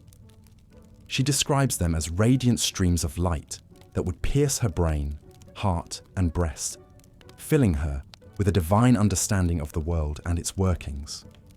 In 1141, at the age of 42, she received a powerful vision in which God commanded her to write down everything she had seen and heard. This divine mandate would launch Hildegard on a prolific career as a writer, composer, and religious leader. Over the next 4 decades, Hildegard would produce an astonishing body of work that spanned multiple genres and disciplines. Her 3 major visionary works, Scivias, Liber Vitae Meritorum, and Liber Divinorum Operum, offer a sweeping cosmological and theological vision of the universe, from the creation of the world to the end of days. Her musical compositions, which include over 70 chants and hymns, are recognized as some of the most beautiful and innovative of the medieval period. But Hildegard's interests and achievements extended far beyond the realm of religion and the arts. She was also a keen observer of the natural world, and her writings on subjects like botany, zoology, and medicine reflect a deep understanding of the physical universe. Her Physica and Causae Ecurae are among the earliest surviving works of natural science written by a woman, and they offer fascinating insights into medieval understandings of the human body and its relationship to the environment. Hildegard was also a powerful religious leader and reformer, who used her position as abbess to challenge corruption and advocate for greater spiritual purity within the church. She founded 2 new monasteries and undertook 4 preaching tours throughout Germany, attracting large crowds and earning a reputation as a wise and holy woman. Her letters to popes, emperors, and other influential figures reveal a confident and authoritative voice, unafraid to speak truth to power. In many ways, Hildegard of Bingen represents the pinnacle of medieval women's intellectual and creative achievement. Her wide-ranging interests, her innovative spirit, and her unwavering commitment to her spiritual calling mark her as a true Renaissance woman, centuries before the term was coined. Today, she is recognized not only as a saint and a visionary, but as a pioneering figure in fields as diverse as music, medicine, and natural science. As we come to the end of our survey of medieval Europe's most remarkable women, it's worth reflecting on the many ways in which their lives and legacies continue to resonate with us today. From the political acumen of Eleanor of Aquitaine to the spiritual insights of Marjorie Kempe, from the literary genius of Christine de Pizan to the scientific curiosity of Hildegard of Bingen, these women defied the constraints and expectations of their time to make their mark on history. Their stories remind us that even in an age defined by patriarchy and religious orthodoxy, women found ways to assert their agency, pursue their passions, and shape the world around them. They challenge us to look beyond the narrow stereotypes and assumptions that have often dominated our understanding of the medieval period, and to recognize the rich complexity and diversity of women's experiences throughout history. Of course, it's important to acknowledge that these women were in many ways exceptional figures, blessed with unusual talents, opportunities, and privileges that set them apart from the vast majority of their female contemporaries. For every Eleanor of Aquitaine or Christine de Pizan, there were countless women whose lives were defined by hard labor, poverty, and oppression, and whose stories have been lost to history. But even so, the examples set by these remarkable women continue to inspire and empower us today. They remind us of the enduring power of the human spirit to overcome adversity, to challenge injustice, and to strive for a better world. They encourage us to look beyond the limitations and expectations that society places on us, and to pursue our own unique paths to fulfillment and meaning. As we reflect on the lives and legacies of these medieval women, let us also remember the countless other women throughout history who have fought for their rights, their dignity, and their place in the world. From the suffragettes of the 19th and early 20th centuries to the feminist activists of today, women have always been at the forefront of the struggle for social, political, and economic justice. Their stories may not always be as well known or celebrated as those of the women we've discussed today, but they are no less important or inspiring. They remind us that the fight for gender equality is an ongoing one, and that each of us has a role to play in creating a more just and equitable world for all. As we come to the end of our journey through the lives of medieval Europe's most influential women, let us carry their stories and their examples with us as we navigate the challenges and opportunities of our own time. Let us honor their memory by continuing to work for a world in which every woman has the chance to reach her full potential, to pursue her dreams, and to leave her own unique mark on history. And let us never forget the power of the human spirit to overcome even the greatest obstacles, to defy the most entrenched norms and expectations, and to create a better, brighter future for all. Thank you for joining me on this fascinating exploration of some of history's most remarkable women. May their stories continue to inspire and guide us all. The political turmoil of Matilda's time was not unique in the Middle Ages. Throughout this period, many royal women found themselves embroiled in conflicts over claims to thrones and influence over kings. Yet even in these tumultuous times, some managed to become formidable powers behind the throne. One such woman was Catherine of Siena, a 14th century Italian mystic and activist. Born into a large working-class family, Catherine defied expectations from a young age. At only 6 years old, she had a vision of Christ that would set the course for her life as a spiritual leader. Catherine dedicated herself to a life of prayer, fasting, and service, taking vows as a Dominican laywoman. But Catherine was no cloistered nun. Despite her humble origins and lack of formal education, she became a renowned figure in the Catholic Church, corresponding with popes and kings. When the papacy was briefly relocated to Avignon, France, Catherine campaigned tirelessly for its return to Rome. She even travelled to Avignon herself to persuade Pope Gregory XI in person. Largely due to her influence, Gregory finally agreed to restore the papal seat to Rome in 1377.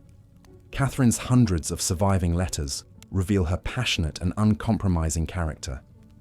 She scolded bishops and nobles for corruption and vice, while offering counsel and support to common people in their spiritual struggles. A laywoman lecturing princes of the church was a shocking breach of social protocol, but Catherine's piety and force of will earned her grudging respect. The Pope even invited her to be an advisor at the papal court. Among Catherine's chief causes was advocating for reform in the church and campaigning for a crusade to the Holy Land. She envisioned the crusade as a way to unite squabbling European rulers and heal the growing rift between the Catholic and Orthodox churches. Though this dream never came to pass in her lifetime, Catherine never stopped exhorting leaders to put aside their differences for the greater good of Christendom. Catherine's writings also reveal a rich inner world shaped by her mystical experiences. She reported ecstatic visions, vivid encounters with Christ, and often went into prayerful trances for hours or days at a time. Yet she was no wide-eyed zealot. Her book, The Dialogue, lays out a profound theology of God's love and humanity's spiritual journey, revealing a brilliant philosophical mind behind the mystic. Worn out by her constant travels, political struggles and severe fasting, Catherine died at only 33 years old, but her legacy would long outlive her. In 1461, Pope Pius II canonized her as a saint, and in 1970, she became one of the first women declared a Doctor of the Church, honored for her major contributions to Catholic theology and teachings. Catherine of Siena's life is a testament to the power of sheer determination. A woman from the humblest background, with no special education or resources, she nonetheless shaped the political and spiritual landscape of her time through the force of her personality and convictions. Humble in origin, but mighty in influence, she embodies the paradoxes and possibilities for women in the medieval world. While Catherine's world centered on the church, other women made their mark in secular spheres of the arts and learning. By the late Middle Ages, a lucky few noblewomen received education in Latin, literature, history, and languages. Some used this learning to become generous artistic patrons, like Mahaut, Countess of Artois in 13th century France. A daughter of the Count of Artois, Mahaut inherited the county after her father died in battle. This made her one of the few women of her time ruling in her own right as a femme sole, rather than through a husband. Mahout proved to be an avid art collector, amassing a vast collection of paintings, sculptures, tapestries, and precious objects. She hired leading artists to decorate her castles and chapels with frescoes, stained glass, and altarpieces. Her luxurious tastes even drew criticism from those who felt such splendor was frivolous or indecent for a noble woman. But Mahout's artistic commissions were also savvy political moves, projecting an image of wealth and sophistication. Her most ambitious project was a sumptuous park and palace complex at Hesdin in northern France. Here, Mahout created an oasis of beauty and leisure, with lush gardens, fountains, aviaries, and a menagerie of exotic animals. The palace contained a great hall lavishly decorated with murals and sculpture. It even featured ingenious mechanical devices that sprayed water or made artificial birdsong to delight guests. Hesdin represented the height of Gothic style and became a model for other aristocratic residences. By all accounts, Mahout herself was a gracious and sophisticated hostess, welcoming fellow nobles and royal visitors to her magnificent estate. As one of the premier art patrons of her day, Mahout helped define the courtly aesthetic of the age. She used her wealth and influence to surround herself with beauty, elevating the cultural tastes of the time. Mahout was also a savvy businesswoman, carefully managing her estates and accounts. She commissioned a cartulary, or collection of legal documents, to help secure her property rights and claims. It was rare for a medieval woman to be so intimately involved in administration, and suggests Mahout had an unusual head for figures and law. But even a woman as capable as Mahout was not immune to the political intrigues of the time. Her county of Artois was a strategically important region, and Mahout spent years battling her nephew Robert over claims to the territory. Robert alleged that as a male heir, he had a stronger claim than Mahout. The French crown at first supported Mahout, but later flip-flopped to back Robert's claims. These bitter inheritance disputes, with their twists and turns, underscore the precarious position of even elite women. Mahout had the wealth and competence to rule in her own right. But as a woman, her grip on power was always tenuous, subject to challenge by male rivals and shifting political winds. For all her artistic and cultural sophistication, she could not entirely escape the constraints of her sex in a patriarchal society. Still, Mahout stands as an inspiring example of a woman making the most of the opportunities afforded to her. Through her discerning eye and bold artistic vision, she left a beautiful and enduring mark upon the world, one that would influence aristocratic fashions for generations. She reminds us that even in eras of constraint, determined women found ways to exercise agency and creativity, broadening the boundaries of what was possible. The women we've explored so far, Matilda, Catherine, Mahout, were all born to privilege, with social status that allowed them to defy convention up to a point. Other women had to rely on their wits and will alone to make their voices heard. Such was the case with Marguerite Porete, a French mystic and writer who dared to challenge the spiritual authorities of her day. Little is known for certain about Marguerite's early life, not even her real name. Porete simply means the little one. She first appears in the historical record around 1296 in the Diocese of Cambrai in northern France. Marguerite was a Béguine, a type of devout laywoman who lived in a semi-monastic community but did not take formal vows. The Béguine lifestyle offered an alternative for women who wished to dedicate themselves to spiritual pursuits, but did not want to enter restrictive convents. Marguerite's one surviving work is a mystical book called The Mirror of Simple Souls. In it, she lays out a daring vision of the soul's ascent to oneness with God, a state she calls annihilation. Marguerite describes a spiritual journey of letting go of self-will and earthly attachments. even letting go of the need for virtues or good works. For her, the only goal is total surrender to divine love.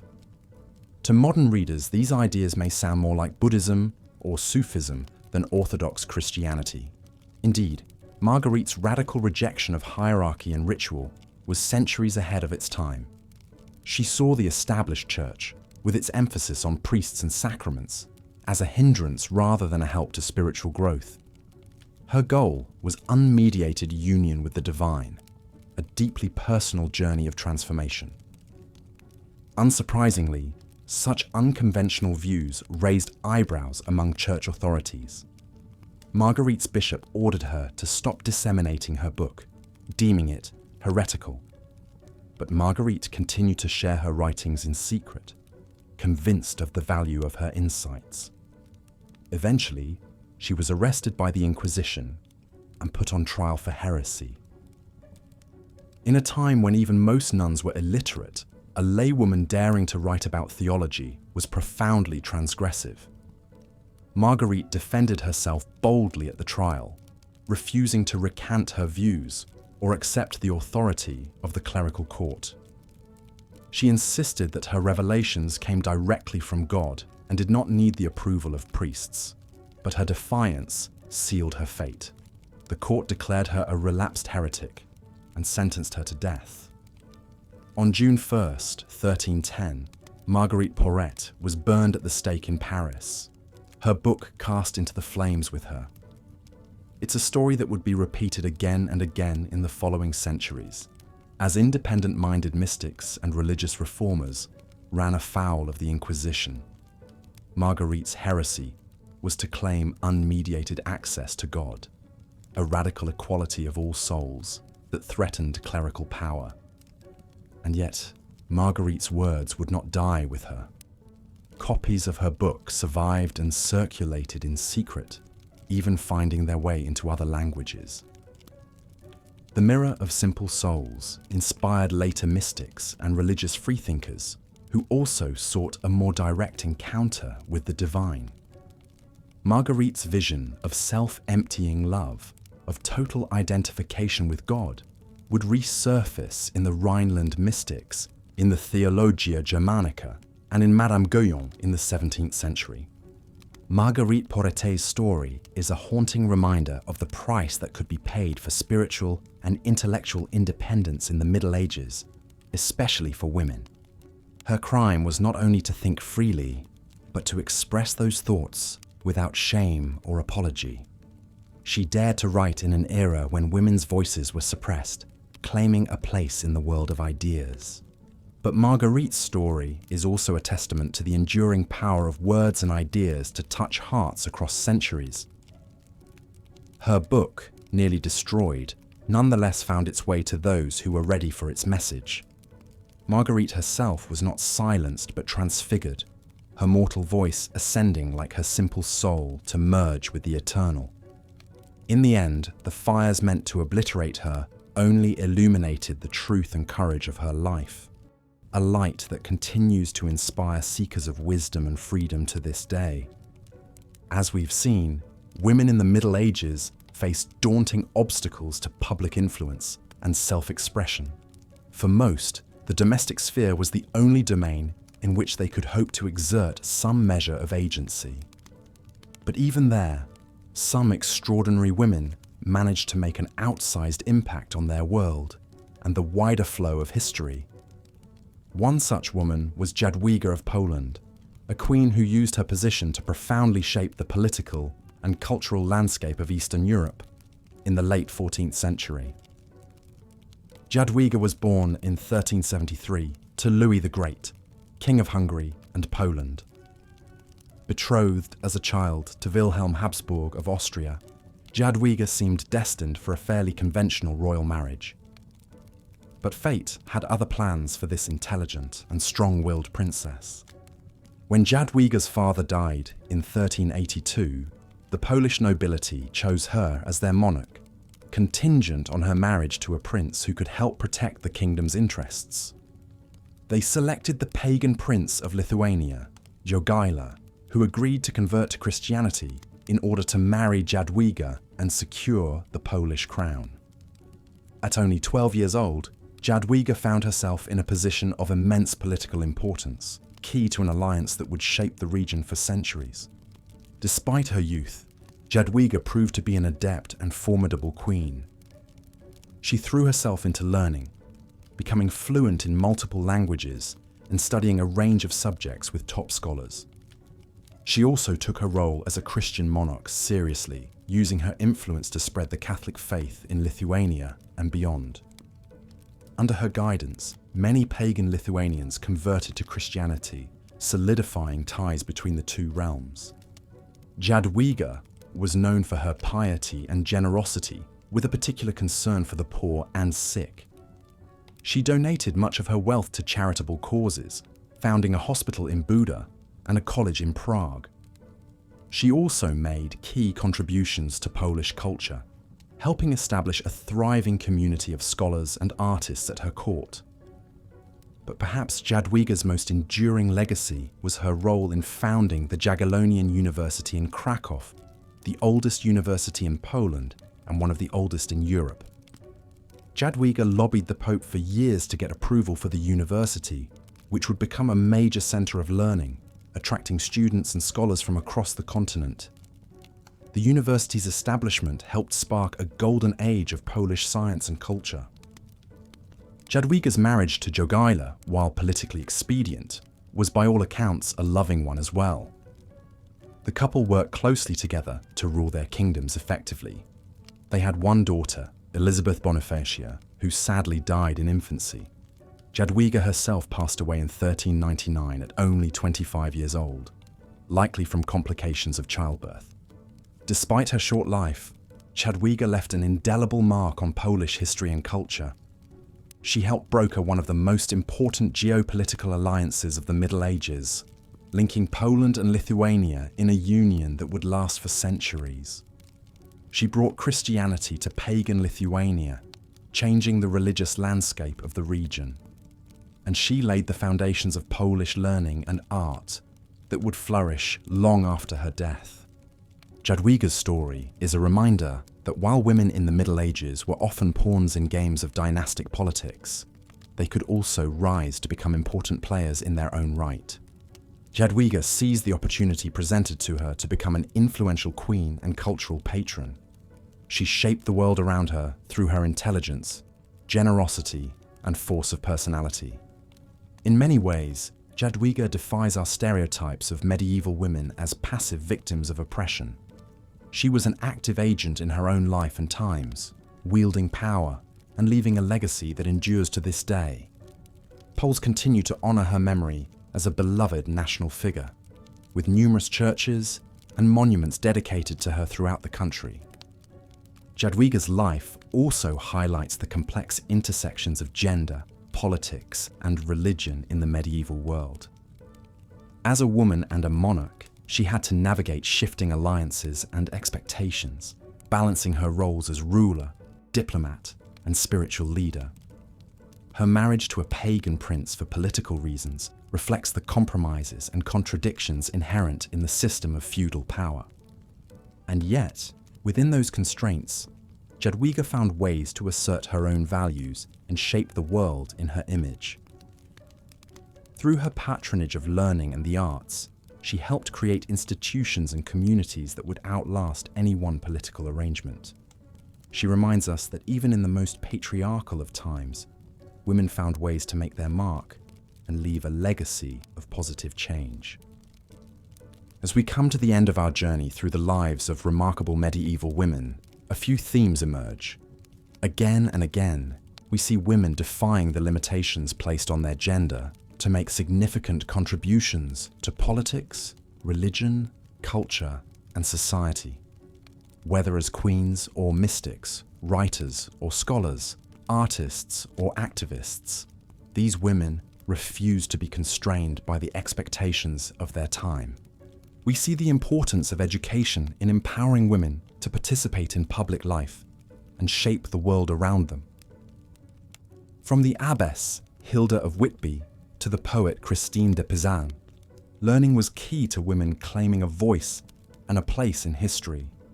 The rise of female monasticism in the Middle Ages played a vital role in providing opportunities for women's education and intellectual development.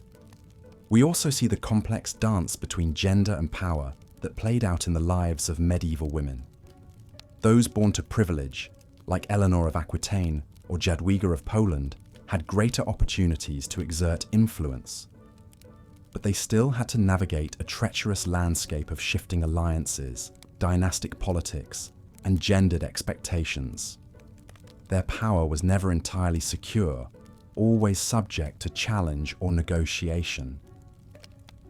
For women of more humble origins, like Joan of Arc or Marguerite Porete, the path to influence was even more perilous. They had to rely on their own wits, charisma, and spiritual authority to make their voices heard. And as we've seen, the price of defying convention could be high, even fatal. These women's stories are a sobering reminder of the brutality of a society that saw outspoken women as a threat to be silenced. And yet, despite the odds stacked against them, the women we've encountered found ways to shape their world and leave a mark on history. They built institutions of learning like Hilda's Abbey at Whitby or Jadwiga's University in Krakow. They influenced the political and religious landscape through their counsel to kings and popes, like Catherine of Siena or Christine de Pizan. They expanded the boundaries of women's self-expression, like Marjorie Kempe dictating her visionary autobiography. Perhaps most importantly, these women served as trailblazers and role models for generations to come. Their stories remind us that in every age, there have been women who refuse to be limited by their society's narrow view of what they could achieve.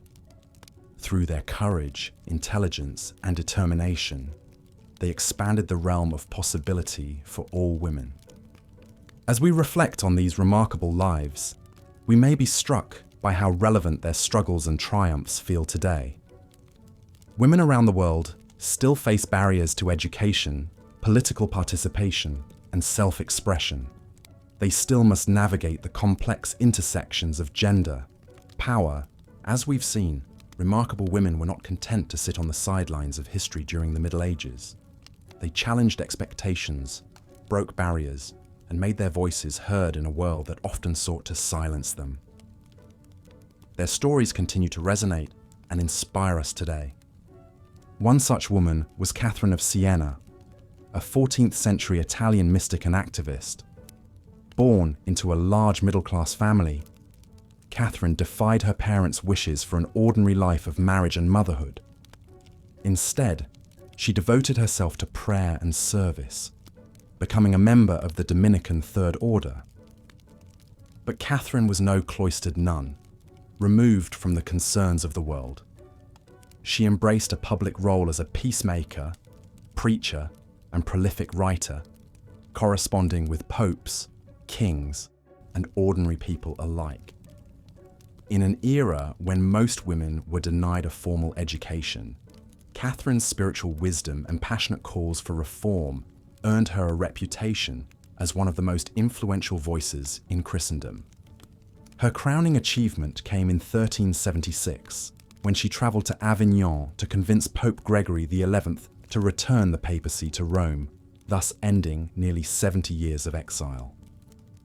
Imagine the scene: the humble young Dominican, fired by faith, boldly persuading the most powerful religious leader in Europe to upend the status quo.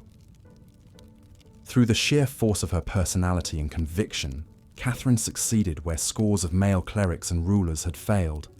The Pope's return was a triumph, but Catherine's work was far from over.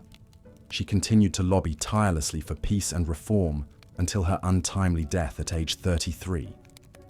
Today, she is revered as a saint and doctor of the Church, one of a select few women to receive that prestigious title. Catherine's example reminds us that great moral courage could be found in even the least likely of places. Her story is mirrored by that of another woman of faith who left an indelible mark on history: Teresa of Avila.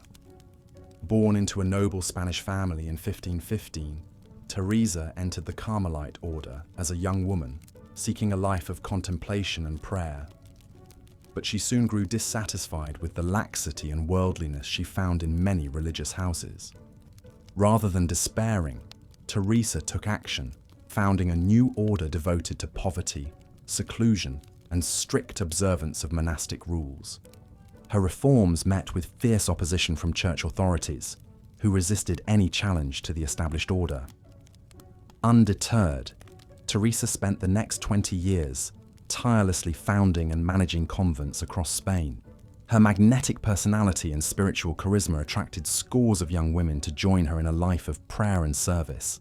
Like Catherine, Teresa was also a gifted writer, penning works of poetry, autobiography, and mystical theology that are still read and admired today. In an age when the Inquisition kept a close watch for any hint of heresy, Teresa's vivid accounts of her spiritual experiences were as brilliant as they were daring. Both Catherine and Teresa lived lives that were a testament to the power of an individual to change the world.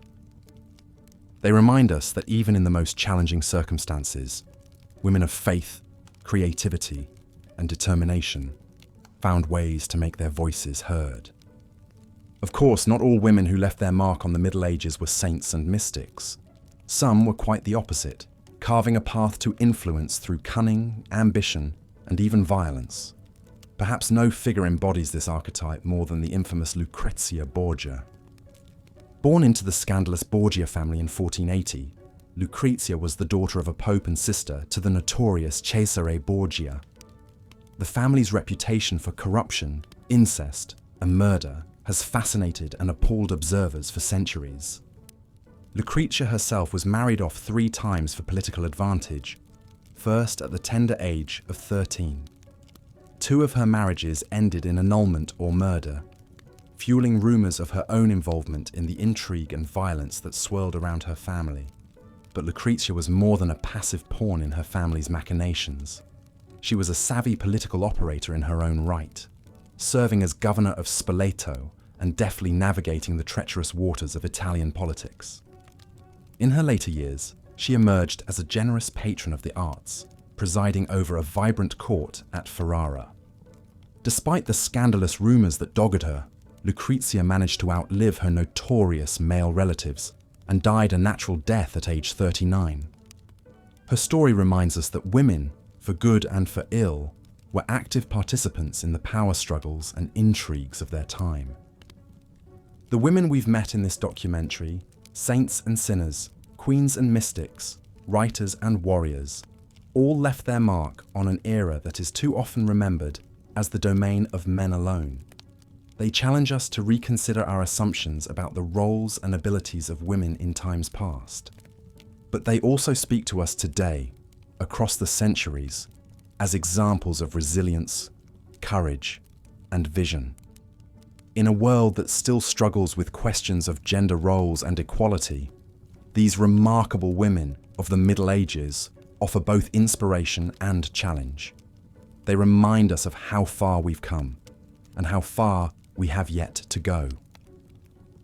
As we conclude our journey through the lives of the most influential women in medieval history, we might do well to remember the words of Christine de Pizan, who wrote, "If it were customary to send little girls to school and teach them the same subjects as are taught to boys, they would learn just as fully and would understand the subtleties of all arts and sciences. In defying custom and expectation, in pursuing knowledge and influence in a world that often denied them both, these extraordinary women helped pave the way for the greater freedoms and opportunities that many women enjoy today.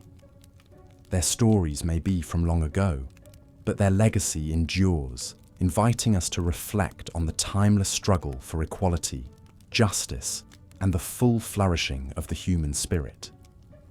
The remarkable stories of medieval women like Joan of Arc and Marjorie Kemp remind us that even in times when societal roles were rigidly defined, individuals could still defy expectations and conventions through the sheer force of their convictions and personalities. Joan of Arc's short but extraordinary life is a testament to the power of faith and self-belief. Born to humble beginnings in a small French village, Joan began experiencing powerful religious visions in her early teens. In these revelations, she claimed that the voices of saints urged her to help the French Dauphin Charles VII in his struggles against the invading English forces. Displaying remarkable confidence and charisma, the young peasant girl sought out an audience with the Dauphin and convinced him of her divine mandate. Equipped with armor and a banner bearing religious symbols, Joan led French troops into battle, rallying their spirits with her courage and conviction. Through Joan's leadership, the French saw several momentous victories, raising the siege of Orleans and opening the path for Charles VII's coronation. Her success on the battlefield and connection with the divine captured the public imagination, inspiring hope in the beleaguered French forces. However, Joan's defiance of traditional gender roles and claim to spiritual authority would ultimately lead to her downfall. Captured by the enemy Burgundians and handed over to the English, she was put on trial for heresy and witchcraft. The young woman faced her accusers with a steadfast defense of her visions and actions. Yet the court, threatened by her challenge to the established order, found her guilty. In 1431, at the age of just 19, Joan of Arc was burned at the stake. Her story does not end there, however. In the years and centuries following her death, Joan came to be seen as a symbol of French national pride, a martyr unjustly persecuted by a foreign power. She was eventually vindicated, with a posthumous retrial overturning the original verdict, and the Catholic Church later canonizing her as a saint. Today, Joan of Arc endures as an icon of bravery, faith, and the struggle against oppression.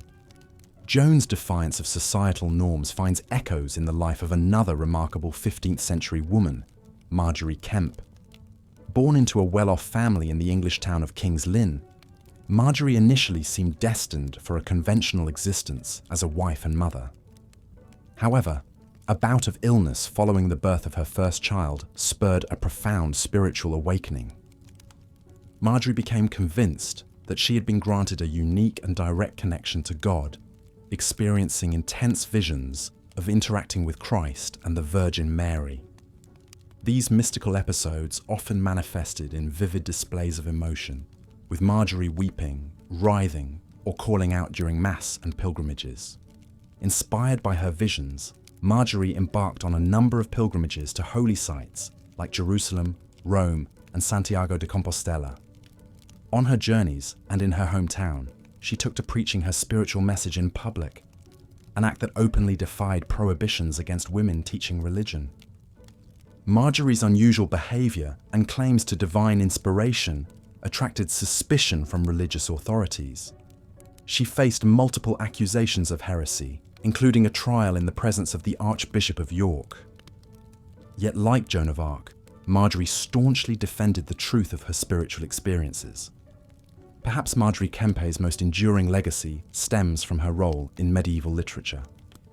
At a time when few women outside of royal courts received any formal education, Margery decided to record her life story and visions.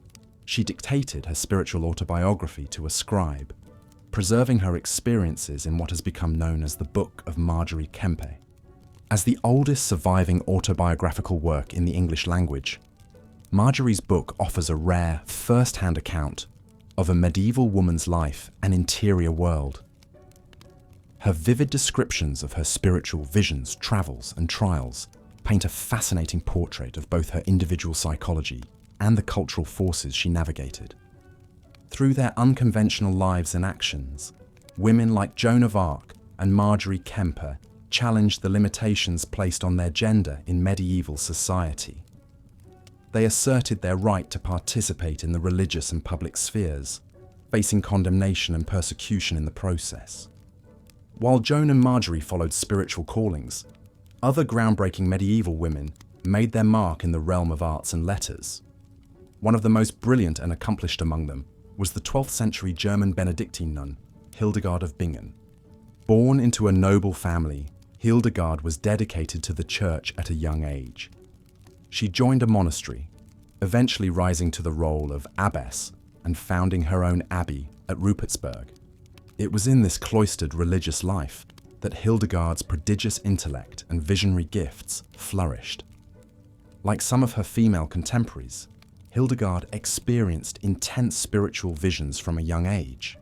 However, her visionary life was accompanied by poor physical health, with the abbess suffering from a mysterious ailment that frequently left her bedridden. Despite her physical frailty, Hildegard's mental and creative energies seemed inexhaustible. She pursued her visions and ideas with a passionate intensity, exploring subjects ranging from theology and philosophy to natural science and the arts. In an era when most scholarship was the domain of men, Hildegard composed extensive theological and philosophical works, expounding her spiritual visions. Uniquely, she wrote in the vernacular as well as Latin, making her ideas accessible to a wider audience. Hildegard's interests stretched far beyond the confines of religious doctrine. She made significant contributions to the scientific and medical understanding of her time, writing treatises on subjects like botany, zoology, and human physiology. Her text, Physica, or Natural History, detailed the medicinal properties of various plants, animals, and stones, providing one of the most comprehensive accounts of 12th century knowledge in the natural sciences. As a composer, Hildegard left a remarkable musical legacy. She wrote numerous hymns and sequences, her soaring melodies and rich lyrics representing a flowering of sacred music in the 12th century. Her morality play Ordo Virtutum is regarded as one of the oldest surviving works of liturgical drama set to music. Hildegard's many accomplishments brought her fame and respect in her lifetime that transcended the typical gender constraints. She corresponded with popes, emperors, and kings, offering spiritual counsel and even admonishment. Her visions were shared with some of the highest religious authorities, who largely affirmed her divine inspiration. In Hildegard of Bingen, we see a brilliant and indomitable spirit who used her religious vocation as a platform to explore the breadths of human knowledge and experience. Her works in fields as diverse as theology, science, literature, and music show the incredible scope of her genius and curiosity. Hildegard's intellectual and artistic contributions have only grown in estimation in the centuries since her death. Today, she is recognized as a saint and doctor of the Church, one of only a few dozen individuals, and an even smaller number of women, to be honored with the title for their contributions to Catholic doctrine. The story of another trailblazing woman writer from the later Middle Ages reveals how shifting attitudes created new opportunities for women to participate in arts and letters, while still facing significant barriers and male resistance. Christine de Pizan, born in Venice in 1364, had the good fortune to be the daughter of a scholar employed at the court of King Charles V of France. Thanks to her father's enlightened views on female education, Christine received schooling usually reserved for sons of the nobility, learning languages, literature, history, and moral philosophy. This education would prove invaluable after a series of personal tragedies left Christine a young widow responsible for supporting her mother and 3 children. In an era when women had few options for making an independent living, Christine turned to the one field her studies had prepared her for: writing. Over the course of her career, Christine produced an astonishingly diverse body of work, encompassing poetry, prose, biographies, and allegories. She gained the patronage of powerful nobles like the Dukes of Burgundy and Orleans, her writings circulating among the courts of France and England. As Christine's literary reputation grew, so did her boldness in addressing the misogynistic attitudes and limitations placed on women in medieval society.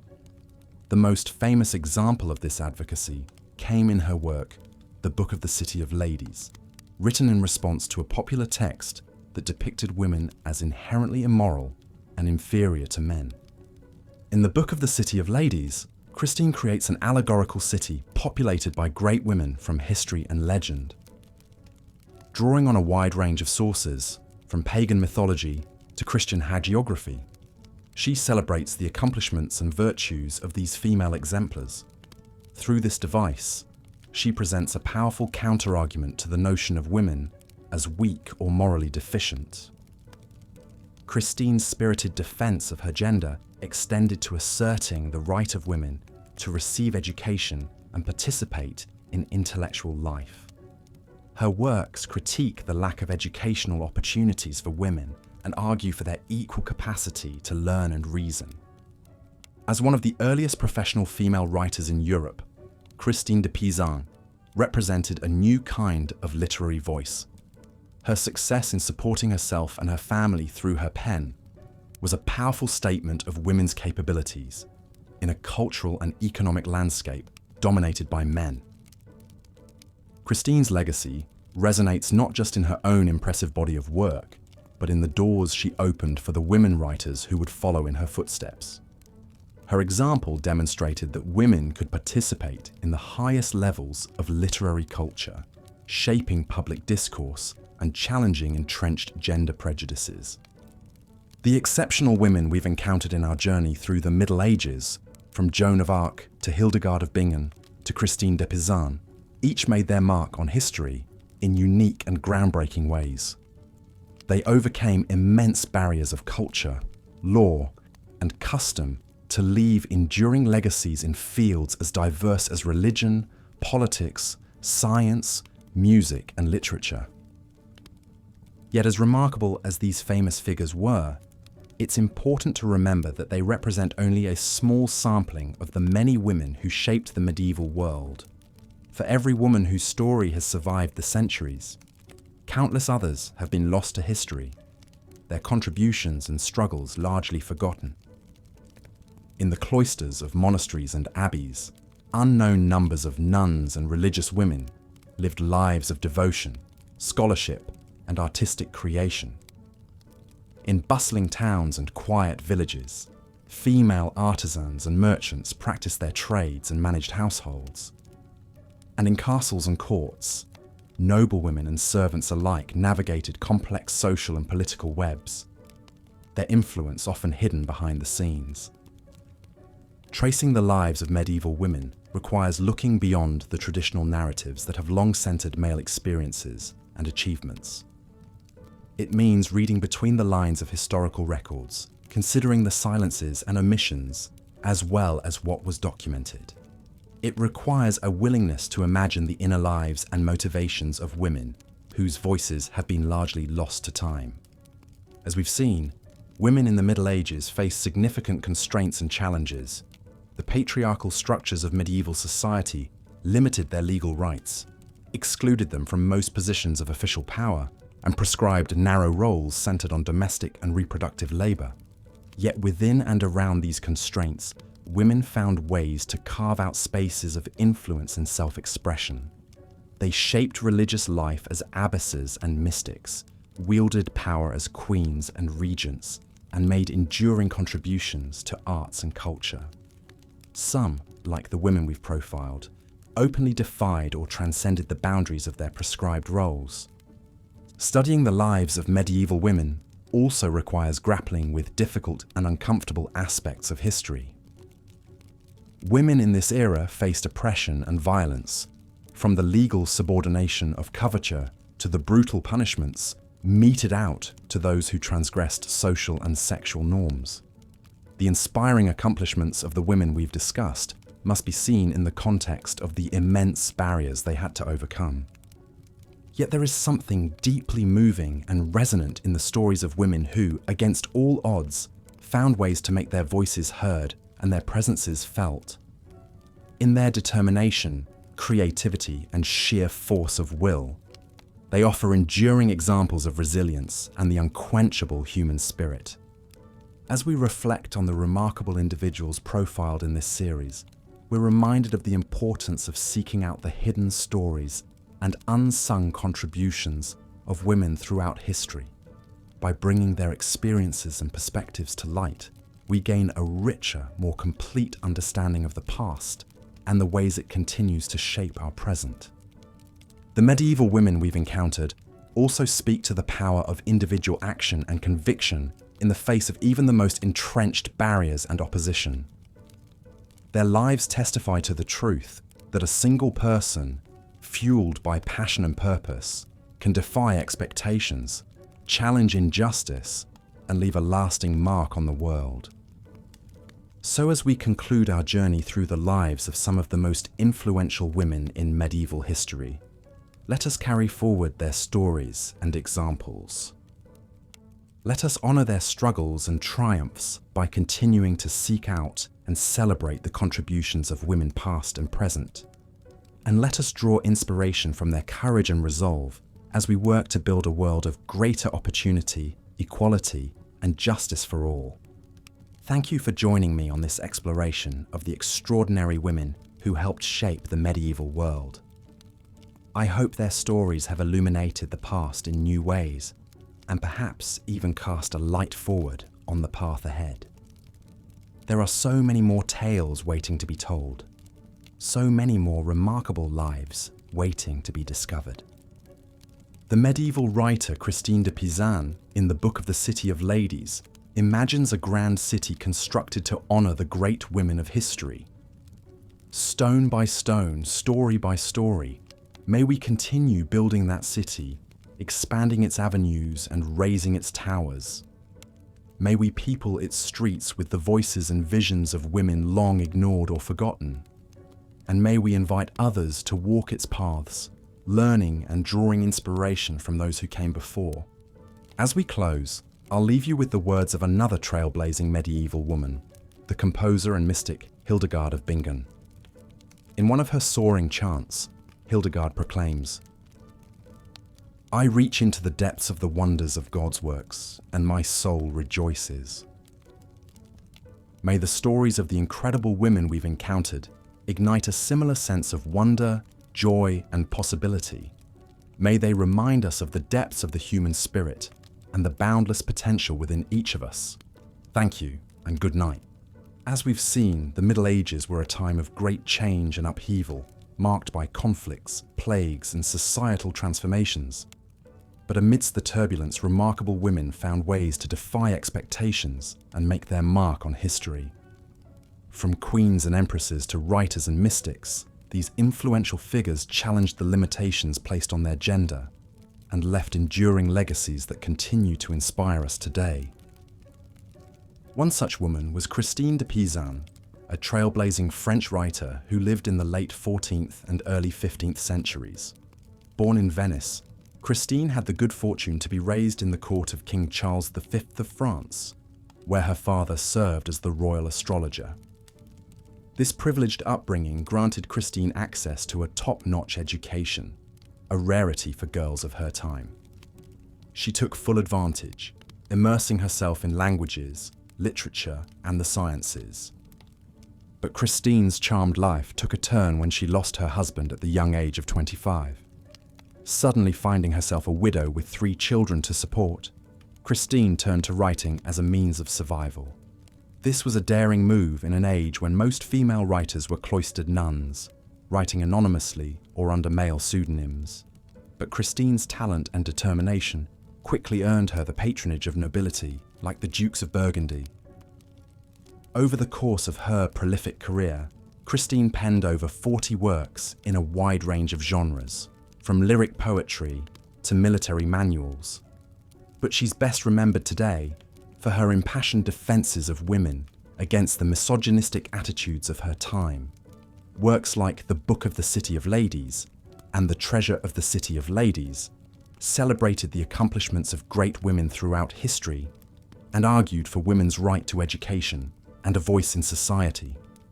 In many ways, Christine de Pizan was a woman ahead of her time.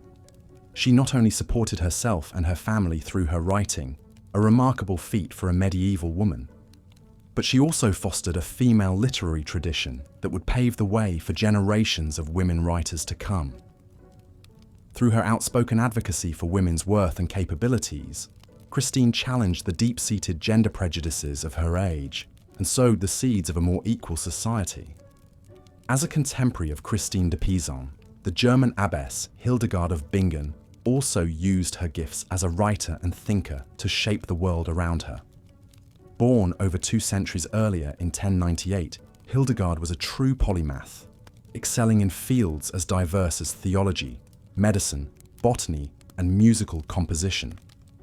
From a young age, Hildegard was a deeply spiritual child prone to vivid religious visions. At the age of 8, her noble parents sent her to be raised in a Benedictine monastery, where she would eventually take vows as a nun. But even within the confines of religious life, Hildegard's brilliance shone through.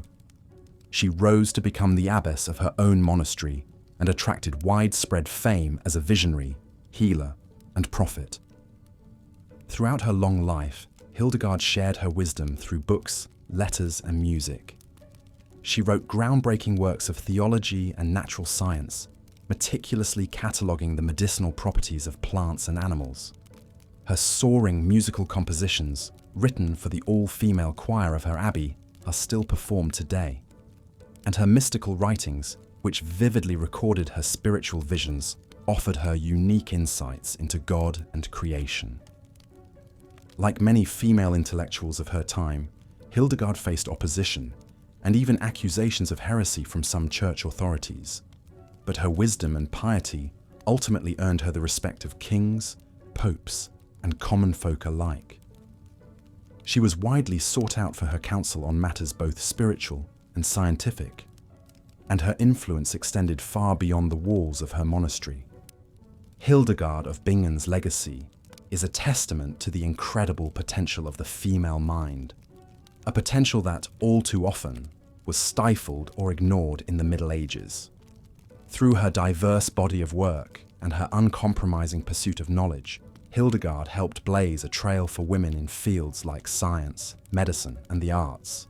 She reminds us that, even in an age that placed so many limits on women, brilliance and determination could still flourish. As we've journeyed through the lives of just a few of the remarkable women who shaped the medieval world, a powerful theme emerges, one of resilience, ingenuity, and quiet strength in the face of daunting odds. Women like Eleanor of Aquitaine, Joan of Arc, Marjorie Kemper, Christine de Pizan, and Hildegard of Bingen refused to be constrained by the rigid gender norms of their time. They marshaled their talents and seized what opportunities were available to them to change the course of history.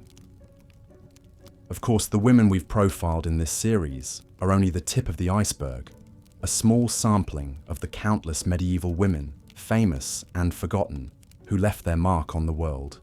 For every Eleanor of Aquitaine or Joan of Arc, whose story has been celebrated through the ages, there are thousands more whose names have been lost to time.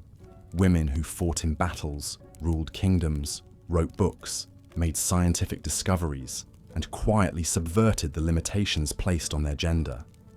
Their stories remind us that women have always been active participants in shaping human history, even when their contributions have gone unrecognized or been erased from the record.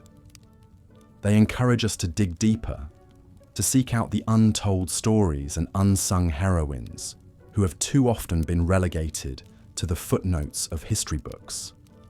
And they inspire us to carry on their legacy of defying expectations and pushing boundaries in our own lives and in the world around us.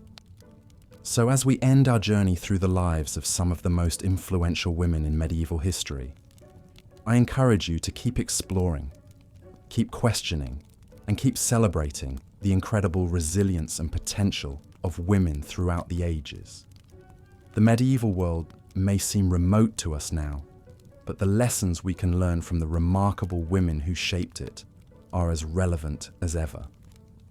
By honoring their legacies and following in their footsteps, we can all play a part in building a more just and equal world for generations to come.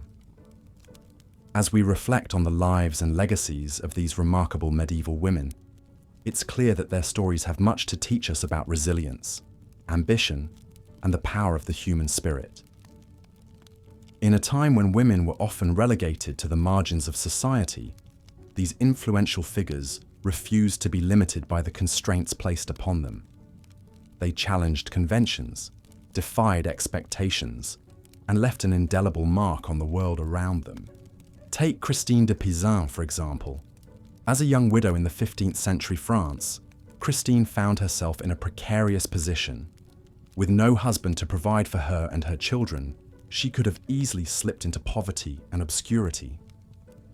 But instead, Christine turned to her love of learning and her gift for words.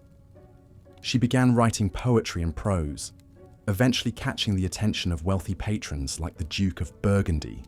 Christine's works were groundbreaking in their unapologetic defense of women's capabilities and their scathing critiques of misogyny. In her most famous book, The Book of the City of Ladies, Christine crafted a vibrant allegorical city populated by great women from history and legend. Through this device, she argued passionately for the value of women's contributions to society and the importance of education for girls. At a time when few women were literate, let alone published authors, Christine de Pizan stood out as a trailblazer. Her works helped to foster a burgeoning female literary tradition and inspired generations of women writers to come. Today, she is remembered as one of the first women in Europe to make a living solely by her pen, a remarkable achievement in any era. Christine was far from the only medieval woman to make her mark through scholarship and the arts. Consider the life of Hildegard of Bingen, a 12th century German Benedictine abbess. From a young age, Hildegard was a visionary in the most literal sense. She experienced vivid spiritual visions that she believed were messages from God. But rather than being dismissed as a heretic or a mad woman, Hildegard was respected as a prophet and a philosopher. Over the course of her long life, Hildegard produced an astonishing body of work that spanned multiple disciplines. She wrote extensively on theology and biblical interpretation, but she also made important contributions to the fields of natural science, medicine, and music. Her treatises on plants and animals were informed by keen observation and a deep appreciation for the intricacies of the natural world. And her soaring musical compositions, with their haunting melodies and complex harmonies, are still performed and admired today. Like so many of the women we've discussed, Hildegard of Bingen refused to be pigeonholed or limited by societal expectations. She was a true polymath, with an insatiable curiosity and an unshakable faith in her own abilities. In a world that often discouraged women from pursuing knowledge, Hildegard's intellectual achievements were nothing short of extraordinary. Of course, not all influential medieval women made their mark through scholarship or the arts. Some, like Eleanor of Aquitaine, wielded power more directly through political maneuvering, strategic marriages, and sheer force of personality. Born into a noble family in what is now southwestern France, Eleanor was one of the wealthiest and most eligible women of the 12th century. She first married King Louis VII of France, but the union was an unhappy one. Eleanor chafed at the restrictions placed upon her, and she scandalized the court with her boldness and wit. After 15 years, the marriage was annulled on the grounds of consanguinity. But Eleanor was not content to retire quietly to a convent, as many noble women did after a failed marriage. Instead, she married Henry Plantagenet, the Duke of Normandy, and future King of England. As Queen of England, Eleanor wielded significant power and influence. She served as regent when Henry was away, and she played a key role in governing their vast territories in France. Eleanor was also a great patron of the arts, particularly literature and poetry. She fostered a vibrant literary culture in her courts, and many of the greatest works of medieval romance were dedicated to her. The troubadour tradition of courtly love poetry flourished under her patronage, and she helped to popularize the ideals of chivalry and refined love that would shape European culture for centuries to come. But perhaps Eleanor's most enduring legacy was her role as a mother. She bore 8 children, including 2 future kings of England, Richard the Lionheart and John Lackland. Through them, Eleanor's bloodline would come to dominate European politics for generations. Eleanor's story reminds us that even in a patriarchal society, women could wield tremendous influence through their roles as wives, mothers, and patrons. Her life was a testament to the power of perseverance, adaptability, and sheer grit in the face of adversity. Of course, not all medieval women had the advantages of wealth and noble birth that Eleanor enjoyed, but even those from more humble backgrounds found ways to make their mark on history. Take Marjorie Kempe, for instance, a middle-class housewife from 15th century England who became one of the most famous Christian mystics of her day. Like Hildegard of Bingen, Marjorie experienced vivid spiritual visions from a young age. But unlike Hildegard, Marjorie was not a nun or a scholar. She was married with 14 children, and for much of her life, she struggled to reconcile her divine calling with her domestic duties. After experiencing a profound spiritual awakening in her early 40s, Marjorie embarked on a series of pilgrimages to holy sites across Europe and the Middle East.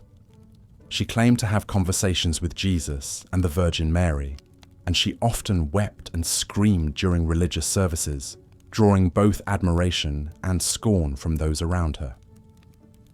Marjorie's unorthodox behaviour and her insistence on preaching publicly about her visions brought her into conflict with church authorities. She was accused of heresy and threatened with excommunication. But Marjorie remained steadfast in her faith, and she eventually dictated her life story to a scribe, creating what is now considered the first autobiography in the English language.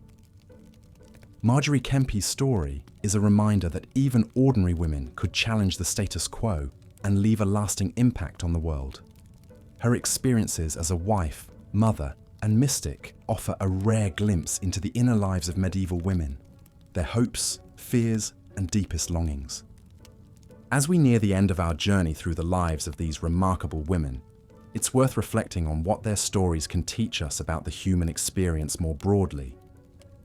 Each of these women faced tremendous obstacles and limitations, from societal expectations to personal tragedies to the brute realities of life in the Middle Ages. And yet, each of them found a way to transcend those limitations and make their mark on the world. Their stories are a testament to the enduring power of the human spirit, to our capacity for resilience, creativity, and courage in the face of adversity. They remind us that no matter who we are or where we come from, we all have the potential to shape the world around us in meaningful ways. As we look back on the Middle Ages from our vantage point in the present, it's easy to focus on the ways in which women were oppressed and marginalized. And indeed, the obstacles that medieval women faced were formidable. But the lives of the women we've explored today offer a more nuanced and inspiring picture. They show us that even in the darkest of times, there have always been women who refused to be defined by the limitations placed upon them. Women who dared to dream bigger, to challenge the status quo, and to carve out a place for themselves in a world that often sought to exclude them. In the end, perhaps that is the most enduring legacy of these remarkable women. The way in which they expanded our understanding of what is possible, not just for women, but for all of us. They remind us that no matter the obstacles we face, no matter the limitations that society may place upon us, we all have the power to shape our own destinies and leave a mark on the world that will endure long after we are gone. So as we close this chapter on the most influential women of the Middle Ages, let us carry their stories with us as a source of inspiration and hope. Let us remember that even in the darkest of times, there is always the possibility of light, the possibility of greatness, of courage, and of a life well lived.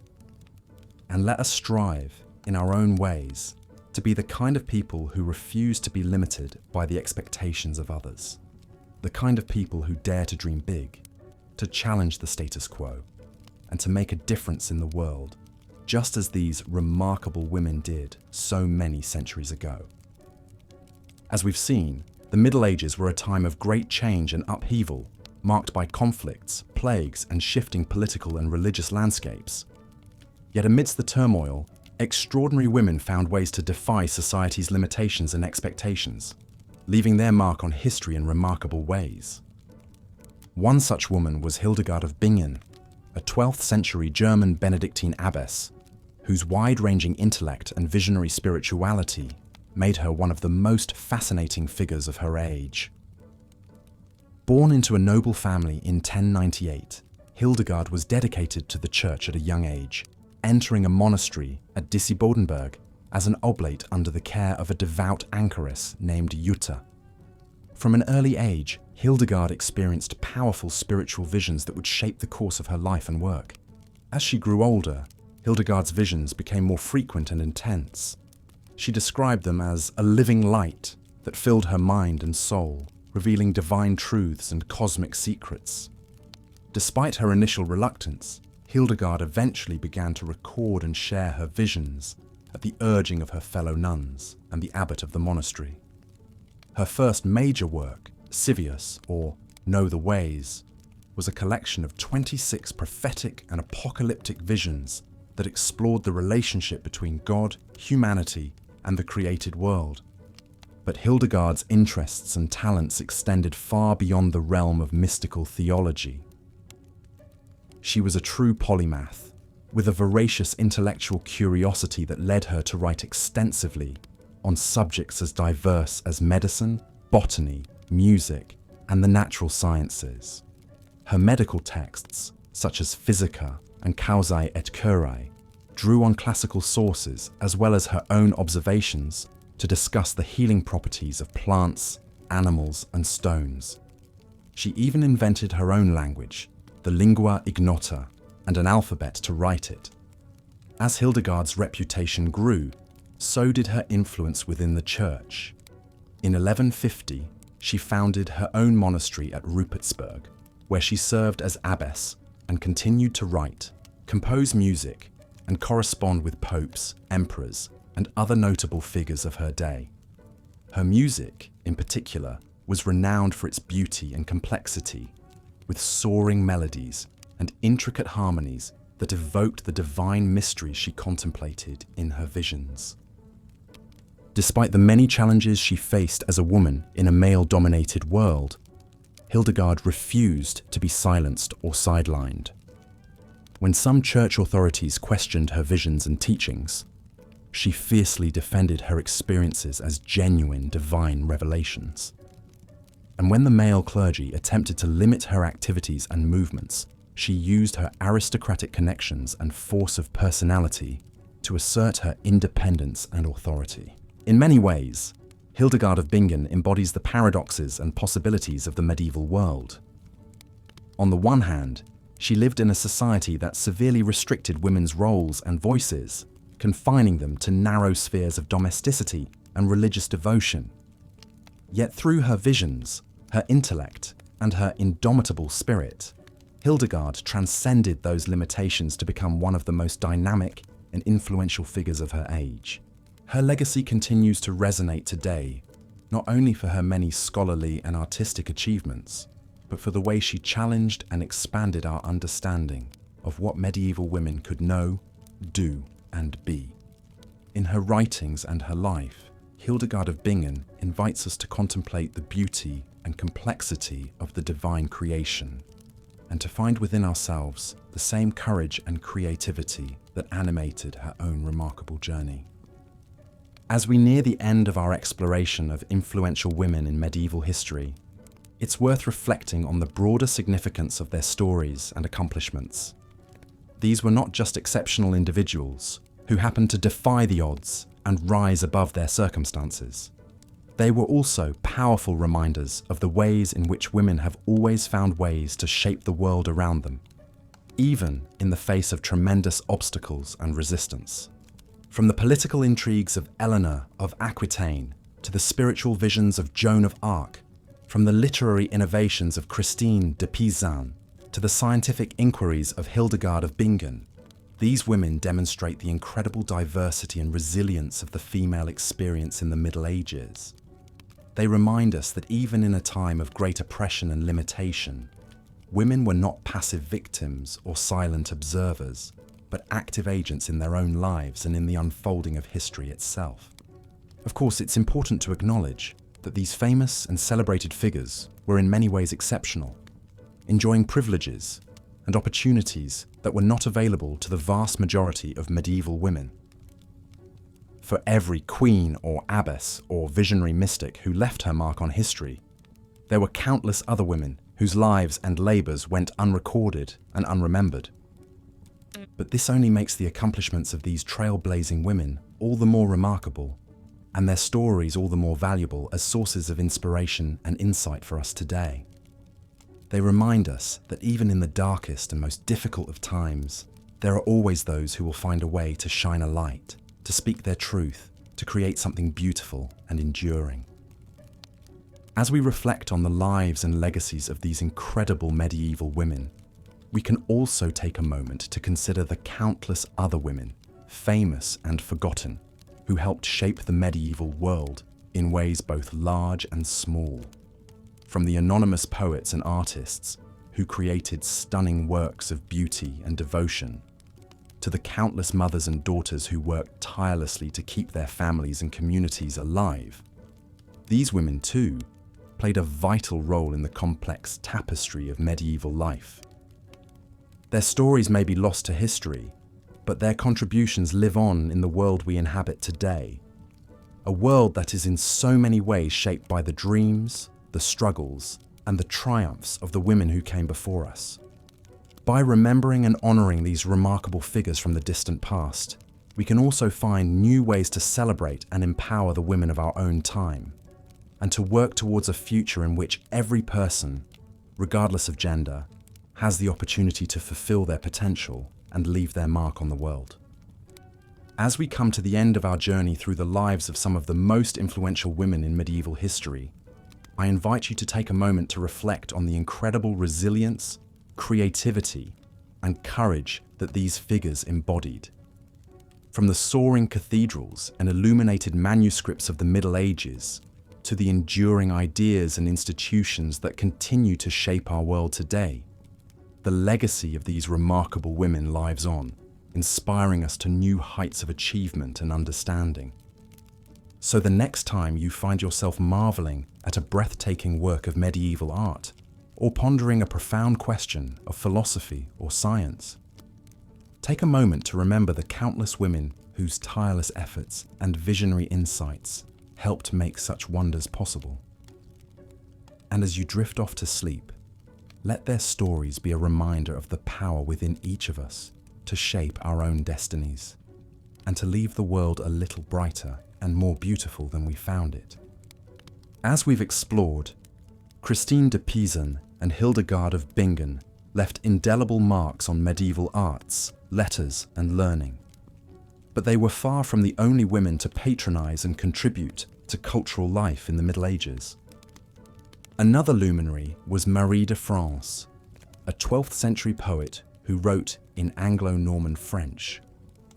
Though little is definitively known about her life, she was likely born in France and lived in England, perhaps in the court of King Henry II and Eleanor of Aquitaine.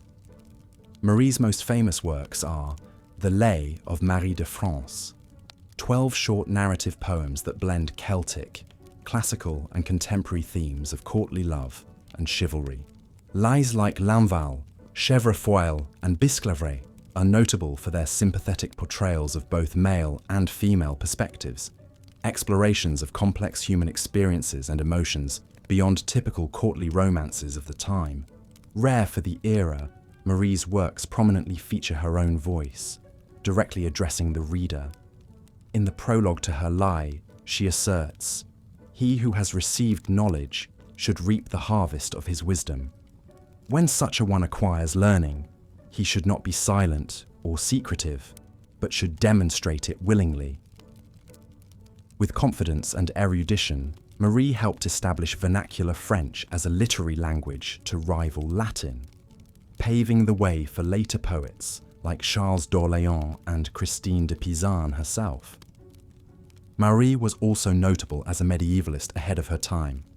Her fables, a collection of 103 tales largely drawn from the ancient Aesopic tradition, are the earliest known translations of these stories into French.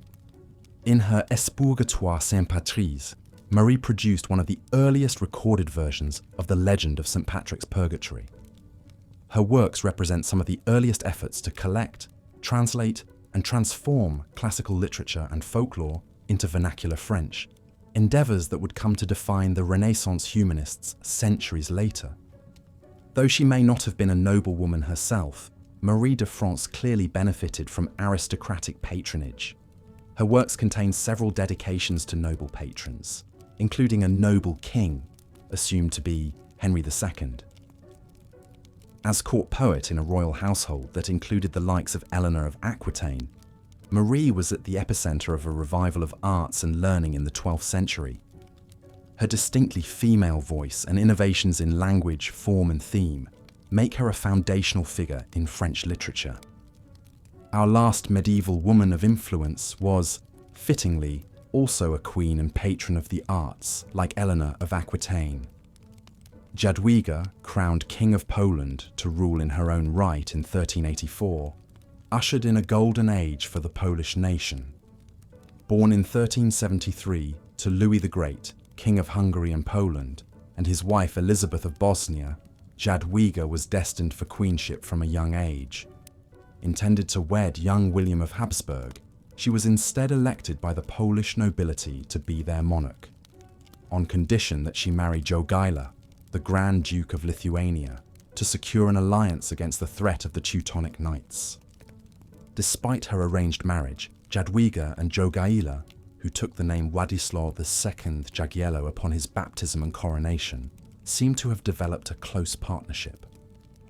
Together, they ruled over a period of stability and prosperity for Poland, strengthening ties with Lithuania, which would eventually lead to the creation of the Polish-Lithuanian Commonwealth in the 16th century. Jadwiga's wisdom and diplomacy were crucial in navigating the rival factions of Polish nobles and clergy, winning their loyalty and becoming a beloved sovereign. Like many of the influential women we've discussed, Jadwiga was renowned for her piety and intellectual pursuits. Deeply devout, she was involved in works of charity and the founding of churches, monasteries, and hospitals.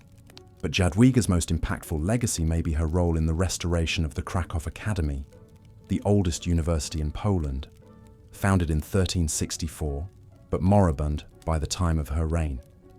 In 1397, Jadwiga bequeathed a large portion of her personal wealth to the school, funding the establishment of a theology faculty. Her endowment revitalized the university, which was renamed the Jagiellonian University in honor of the dynasty she and her husband founded. To this day, it remains one of the great centers of learning in Central Europe. Though her reign and life were tragically cut short by her death in childbirth in 1399, Jadwiga's impact was long remembered. Venerated as a saint soon after her death, she was finally canonized by the Catholic Church in 1997. For Poles, she remains a symbol of national identity and pride, a just and generous ruler who embodied the noblest ideals of a Christian monarch. From saintly mystics to scholars, poets to princesses, we've met an array of remarkable women who shaped the politics, culture, and religious life of the medieval world. Despite the constraints of a profoundly patriarchal society, these influential figures found ways to make their voices heard and their contributions felt. They ruled empires, wrote trailblazing works of literature, advanced education and the arts, and inspired new forms of spirituality and mysticism. In their own times and down through the centuries, they defied simplistic stereotypes of medieval womanhood as passive or powerless. Of course, the women we've explored are only a tiny fraction of the many who left their mark on the Middle Ages. For every Eleanor of Aquitaine or Joan of Arc, whose name has echoed through history, there are countless more whose stories have been lost or neglected. Women whose quiet lives of service, piety, and creativity upheld medieval families, communities, and institutions. Recent generations of scholars have worked to uncover their voices in the manuscripts, artworks, and artifacts they left behind. enriching our understanding of the complex lives of women in the medieval world. But perhaps the most important lesson is that the Middle Ages were not dark ages for women's agency and influence. Throughout the medieval millennium, we find women of all classes and callings who found ways to shape their societies as rulers and reformers, mystics and missionaries, poets and philosophers, patrons and producers. They remind us that even in eras of profound inequality, the power of women's voices and visions can never be completely silenced or suppressed. In a sense, then, this sweeping survey of medieval women's history is really just the beginning of the story. For every figure we've profiled, there are hundreds more whose fascinating lives and legacies await discovery.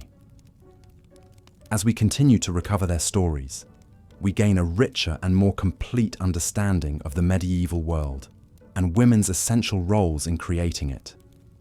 Bit by bit, a tapestry emerges of an age more complex and multifaceted than our inherited preconceptions, an era in which women of faith, courage, and vision could step forth to change the course of history. The influential women of the Middle Ages still speak to us today across the distances of time and culture. They offer enduring examples of resilience in the face of adversity, creativity in the midst of constraints, and the world-changing power of women's wisdom and agency. In learning their stories, we expand our sense of the possible, in their time and in our own. And with that, our journey through the lives of the most influential women in medieval history draws to a close. I hope you've enjoyed this relaxing and informative excursion into the distant past, and that you're now drifting off into peaceful, history-filled dreams. If you like this video, I'd be ever so grateful if you gave it a like and subscribe to the channel. We'll be continuing our exploration of boring history, perfect for bedtime in weeks to come. But for now, from myself and all the remarkable medieval women we've met, good night, sleep tight, and sweet dreams of fair Ethelfleds, saintly Birgittas, and wise Jadwigas dancing in your head.